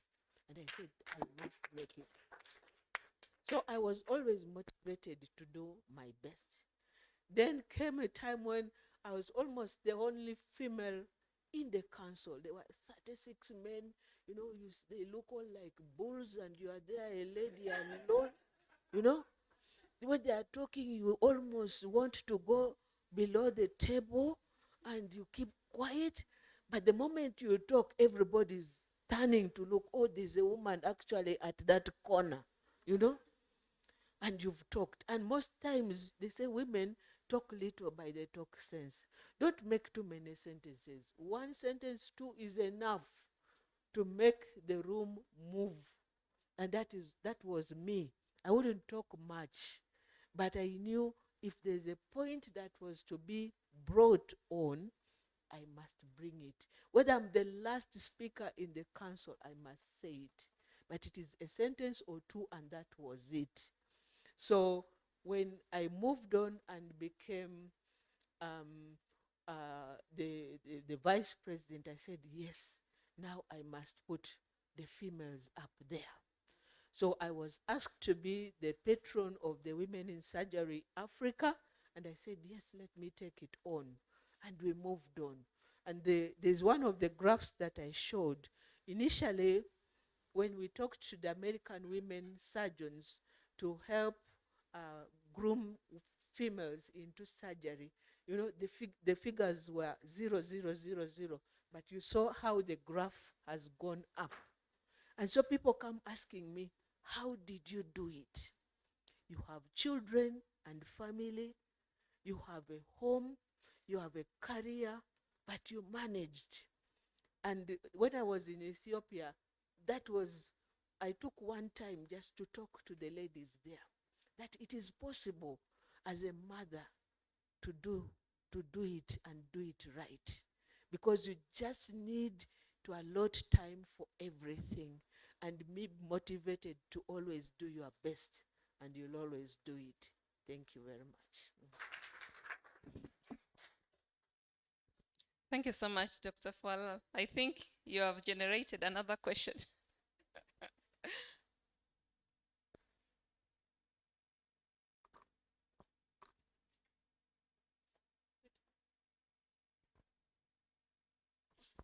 Good afternoon. Still to Dr. Fowler, my name is Ezra. As a brother association in the EXA College of Health Science, I represent Uganda at EXA Corp. We've had many challenges, I believe, that COSEXA went through, and we are all building and learning from the foundations that COSEXA laid. I think all others have come from that. One of the things that I wanted to ask is, how did you overcome certain countries contribute or having more financial power muscle than others, and they end up suppressing others, especially at council level and organization, and that tends to drag discussions at council level? And number two is, how did you standardize training for your students, especially local students, because they sit the same exam, and we have the disadvantage that some colleges do dual curricula where they do that MEd and fellowship training, so they end up being ready for exams because they've done MEd already, and by the time they do EXACOP, it's a walkover. So how did you help standardize? Because from the records I saw that Uganda had the lowest failure rates in COSEXA. So I want to find out, how did you do that, so we can also help our trainees? It's also possible the Ugandan gene is pretty bright. Now, for COSEXA, the Irish Aid helped us to organize the secretariat. So we have a clear organizational structure that sits at Arusha. So even if a country has to give money, it gives through Arusha.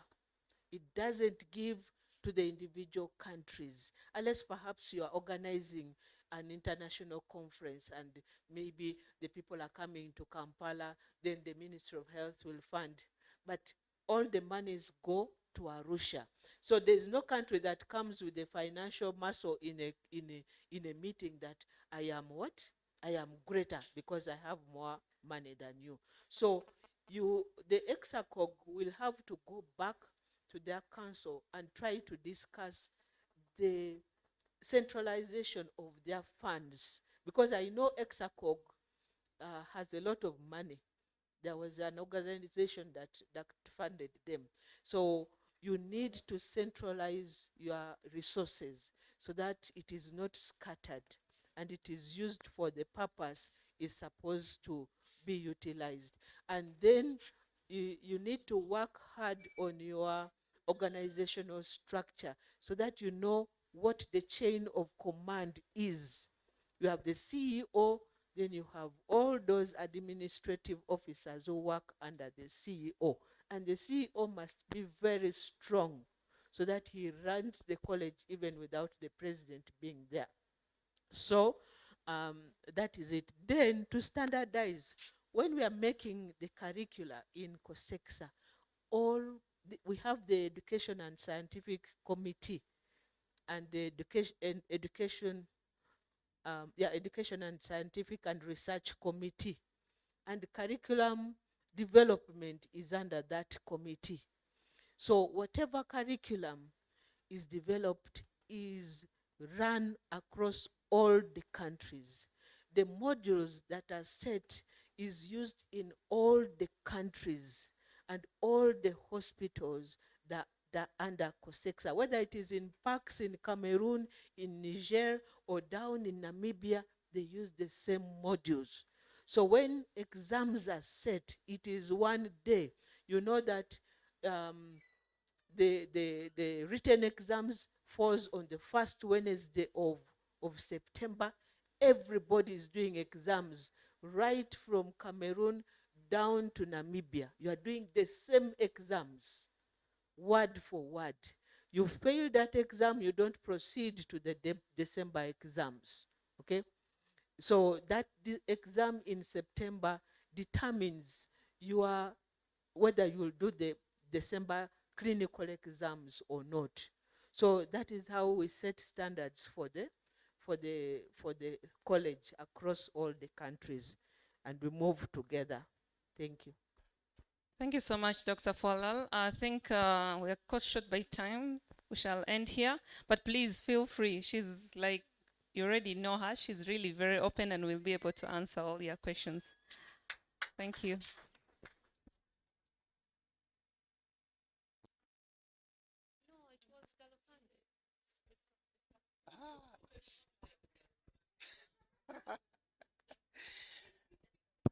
Ladies and gentlemen, thank you very much. Let me take this opportunity to welcome you again to the Professional Association Leaders Summit 2026. And our theme for this summit was, I don't know if you paid attention to the theme, but I know you did because you received the material. Building transformational leaders to meet modern challenges. Building transformational leaders to meet modern challenges.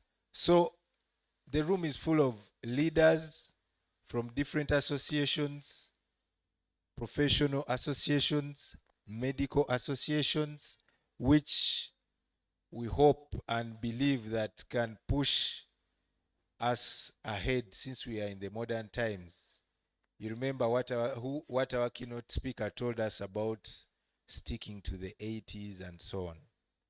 So we need to move forward, we need to push forward, but in the right way and with the right information.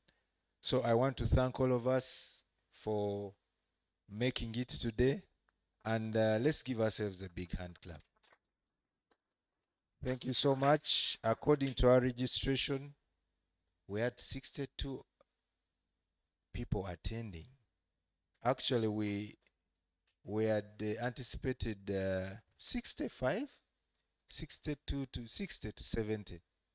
So I think that's a very good attendance, and thank you very much. That is over 90%. I was telling my president that I'm in shock. I've never sat with surgeons anywhere and they are not having a case somewhere. It is the first time. Anyway, I know why. Because we brought the anesthesiologist, and so there was no one to give anesthesia. So and the theater nurses are here. So we cut the whole system off. And we said everyone is in the same room. But thank you very much. So today we had Uganda Medical Association, Radiology Association of Uganda, Radiology Association of Uganda. Yes, Dr. Max, Dr. Valeria.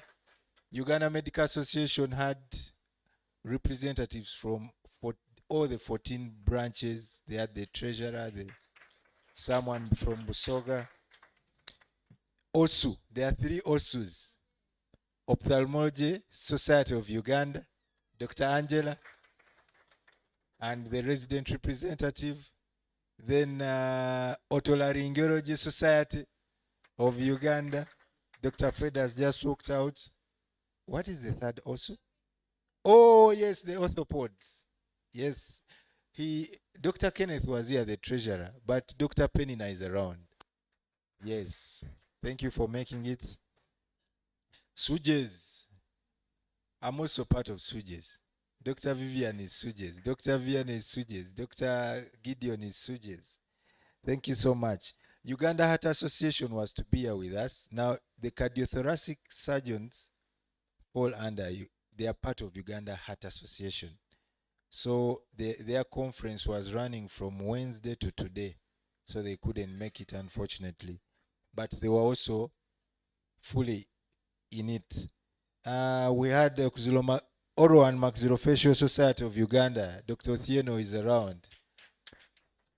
And there was a resident representative was also around. I don't know if he managed to, I think he walked out. Urological Association of Uganda. Dr. Mbaga, Dr. Vincent is there, the GS. Then Prasu. Yes. Plastic. Dr. Mbaga, do you remember it, Prasu?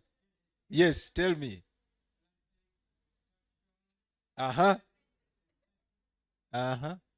I'm listening.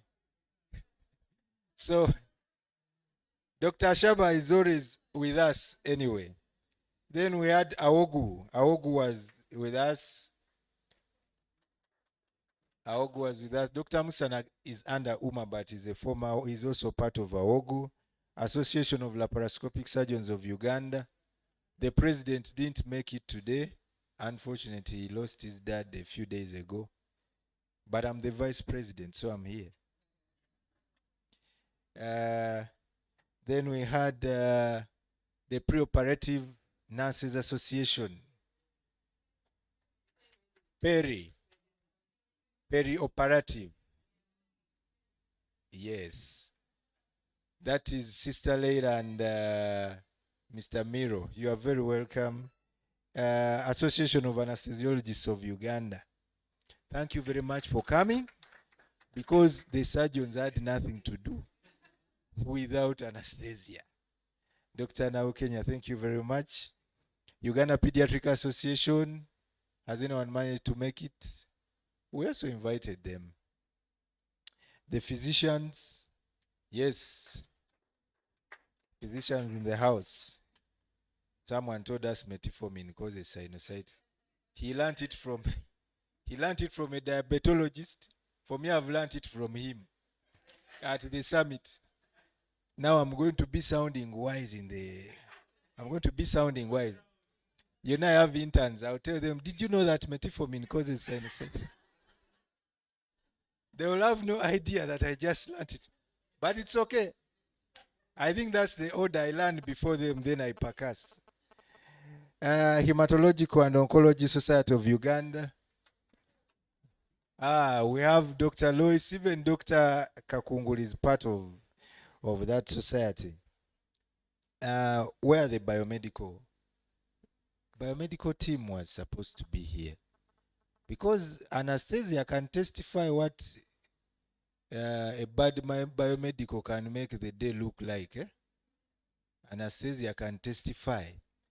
So, yes, Dr. Fiona is back there, the pathologist. She was telling me it's called Ugandan Pathology Association. So she was also shocked that why did we say Ugandan? Because now the class is going to have Somalis and they'll be like, too wed. So anyway, thank you very much. Dr. Edward, did the medical make it today?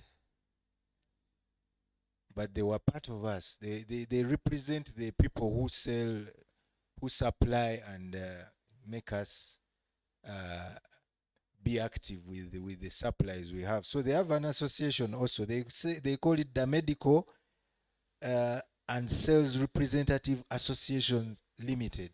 Are those the guys who are always in the clinical rooms asking us to? The guy can assure you that his paracetamol is different.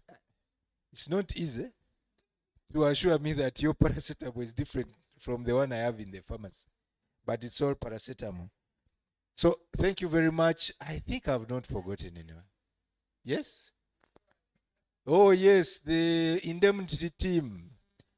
Thank you very much. You're welcome. And Dr. Gideon brought indemnity people to Asau, and you know, in this modern era, this indemnity thing is serious.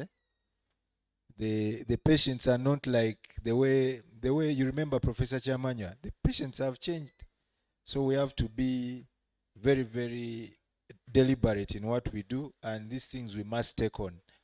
I think today is a day for benchmarking, picking baselines, and moving on and starting from a different angle in our different associations. I think today we have a very big take home. We have to start. We have to get things moving. Professor Galkande, the one who just gave the last session, is the past president of ASAU. You know, we run camps, and by the way, our camp will be running in September. So that's why you see us coming to you early and encouraging you to join the team. So camps are very hectic and things can be crazy. When PK was talking, when the team from UCB was talking, they talked of finances, recording, professionals. So that thing used to disturb us. I'm telling you, Professor Galkand had to bring an accountant on board. Otherwise, all of you are in a theater, you are making calls here and you don't know what you used the money for. You forgot actually. You remember after 3 days, then you start remembering I paid the driver who went to the other side. So you lose track. You need a professional in that area. In your associations, you need to bring these people on board. Otherwise, things are going to get to continue going haywire. So this is the start, and it is all of us to learn. Growing memberships, we need to engage our members, technology, data management, financial management. So all these things we have come up with, we are going to put down. We come up with action points and move forward, because we shall need, the next summit should be to move forward. So allow me, by the way, we have a liaison group. That's where we're able to, some of you are on the liaison group of ASAO. Now that liaison group has the different professional leaders, profession association leaders from mainly the surgical disciplines. So that group, if you have been on it, I know most people are in Kamoli, but you have seen the presidents, the GS, the treasurer or vice president. So it is basically to continue the information going and to make sure we are in the same point. So I'm just going to ask Miss Alice Katerega to give us a summary of today in just 2 minutes.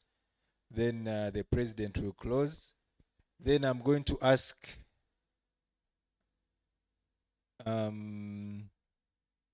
something. So we shall be taking pictures here. You know, this is memory. So you'll be coming, Prasu will come and take. Then the one Osu at a time. Then AAU. Then we shall close. So David, I think as you prepare this for the pictures, Alice, just 2 minutes for a summary, then we close. By the way, we have evening tea. Don't leave it. Just in the next 15 minutes, we should be going for the evening tea.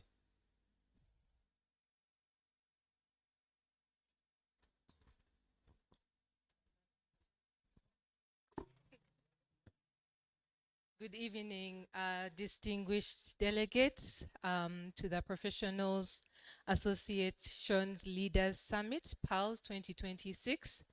I request that you lend me your ears for just a couple of minutes at the back. We stand here honestly honored and overwhelmed by your attendance today. When we set out to organize this and register, we anticipated perhaps 30 to 40 attendees and delegates, but we have been pleasantly surprised with about 65. So give yourselves a hand clap, a round of applause. We are indebted to you. Thank you for your time. It's not easy for you to give up an entire day of more than 12 hours, counting transit time here, to take that away from your time at work and from your economic activities. We do not take that for granted. We have seen delegates from a number of associations, including the Association of Anesthesiologists of Uganda, the Association of Obstetricians and Gynecologists of Uganda, SUJES, Neurosurgical Society, the Perioperative Nurses of Uganda, the different aspects. Do not feel unhappy if I've not mentioned your association. We've had over 22 associations represented here from different institutions. What I have taken away from today is that leadership means growth, humility, and continued learning and evolving. So let's continue to learn, let's continue to associate, let's continue to be humble and work together as we collaborate.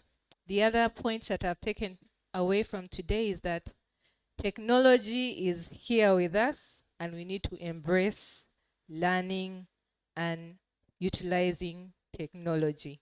So all those cloud, the digital systems, AI, they are here to make our lives easier. Yeah. So thank you once again, and please stay for the evening tea.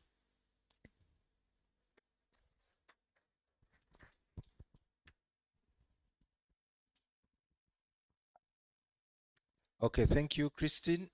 Sorry, Alice. Christine, I just wanted you to give a summary about the camp. The camp is coming up in September. So,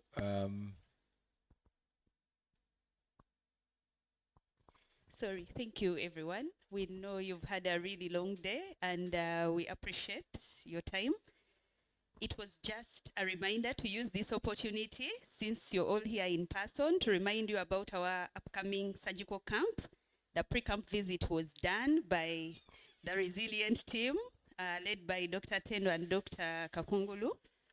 And we'll be sharing the report soon of which facilities we are doing. It's in Buganda sub-region this year. It's from 19th to 26th of September. So please mark that week. It's the last week of September.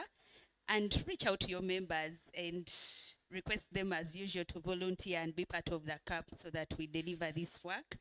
The second one is about the International Congress on Surgical Innovations in Global Surgery. This is not just surgery, but all innovations. We know all of you are doing amazing things in the different spheres, nursing, everyone. So we really want to encourage you to, we are putting out a call for abstracts. We encourage you to submit your work. If you know someone who's doing something somewhere, because there are a lot of things that are going on we don't know about, please come and together next year, let's make Uganda shine. Uganda is the host, so it's a big congress, and we hope you'll come up. Ophthalmology has their congress in August. We are trying to work with them also, so in any way you can support them, please support them. And I think the other communications we can be making on our forum. Thank you so much. thank you very much for those updates. I understand there's also UMA Grand Doctors Conference coming up. Thank you very much. Good evening, everyone. Yes, my name is Dr. Sechanzi Henry, and I'm the chairperson CPD, Uganda Medical Association. So I'm here to inform you about the 10th UMA Grand Doctors Conference. So we confirmed the dates. It will be there on the 14th and 15th of November, and we shall be hosted by TESO. I don't know if you have any people from TESO here, but we shall be hosted by UMA TESO branch in Soroti. So I just wanted to use this opportunity to invite you, the different specialist associations, ASO, and all of you to please plan ahead of time. We want to see if there are any ways we can work together. And this being the 10th Doctors Conference, AGM, we feel it will be special. 10 is a lucky number, 10 is a good number. at least you're making 10-year anniversary. So we're calling upon all of you to arrange in your respective associations to come and be part of the 10th UMA GDC AGM. The rest of the things will be coming your way. We shall be sharing the updates on the groups. So we look forward to hosting you there, and we hope it will be a very, very great event. Thank you very much. Thank you very much, and thank you, Uma. Uma had the biggest representation today. No surprise anyway. There's no reason to go around feeding nugu or nothing. Dr. Kakungulu, come and close the day. Dr. Kakungulu is our president, and he likes new ideas, by the way. He pushed for this and he said, yeah, I have an idea, I have an idea. I said, okay, let's take it on. Let's put our hands together for Dr. Kakungulu. Sorry.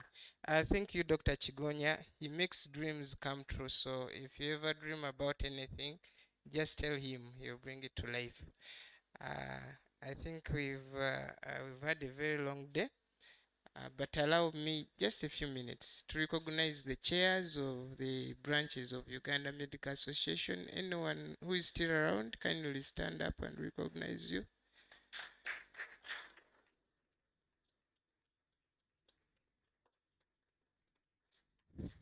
Thank you so much for coming. And as Dr. Chigonya earlier clarified, we are not trying to usurp UMA powers.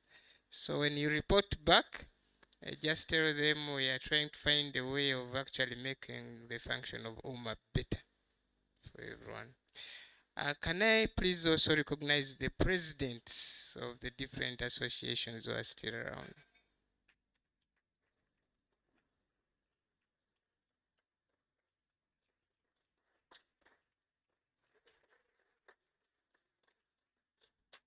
And thank you for clapping, because being a president, I know how much work that is. Sometimes these are unsung heroes of these associations, and the effort they put in should really be appreciated. And I want to thank Miss Fualal. She's the most senior person in this room, and when she comes to an event, until the last person is off the dance floor, she doesn't leave.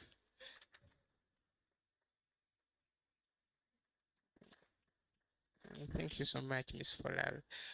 To the ASO executive, thank you so much for making this vision possible. And I really do hope that we can push it forward. We need to discuss and see if it works. If it doesn't work, we can always abandon it. Yeah, that's what it is.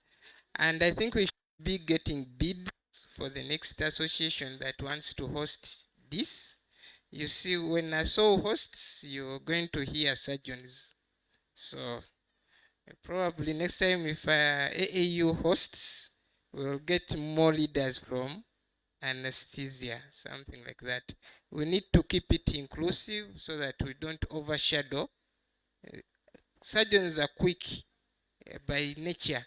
You had Miss Polal, they started ASEA, they abandoned it.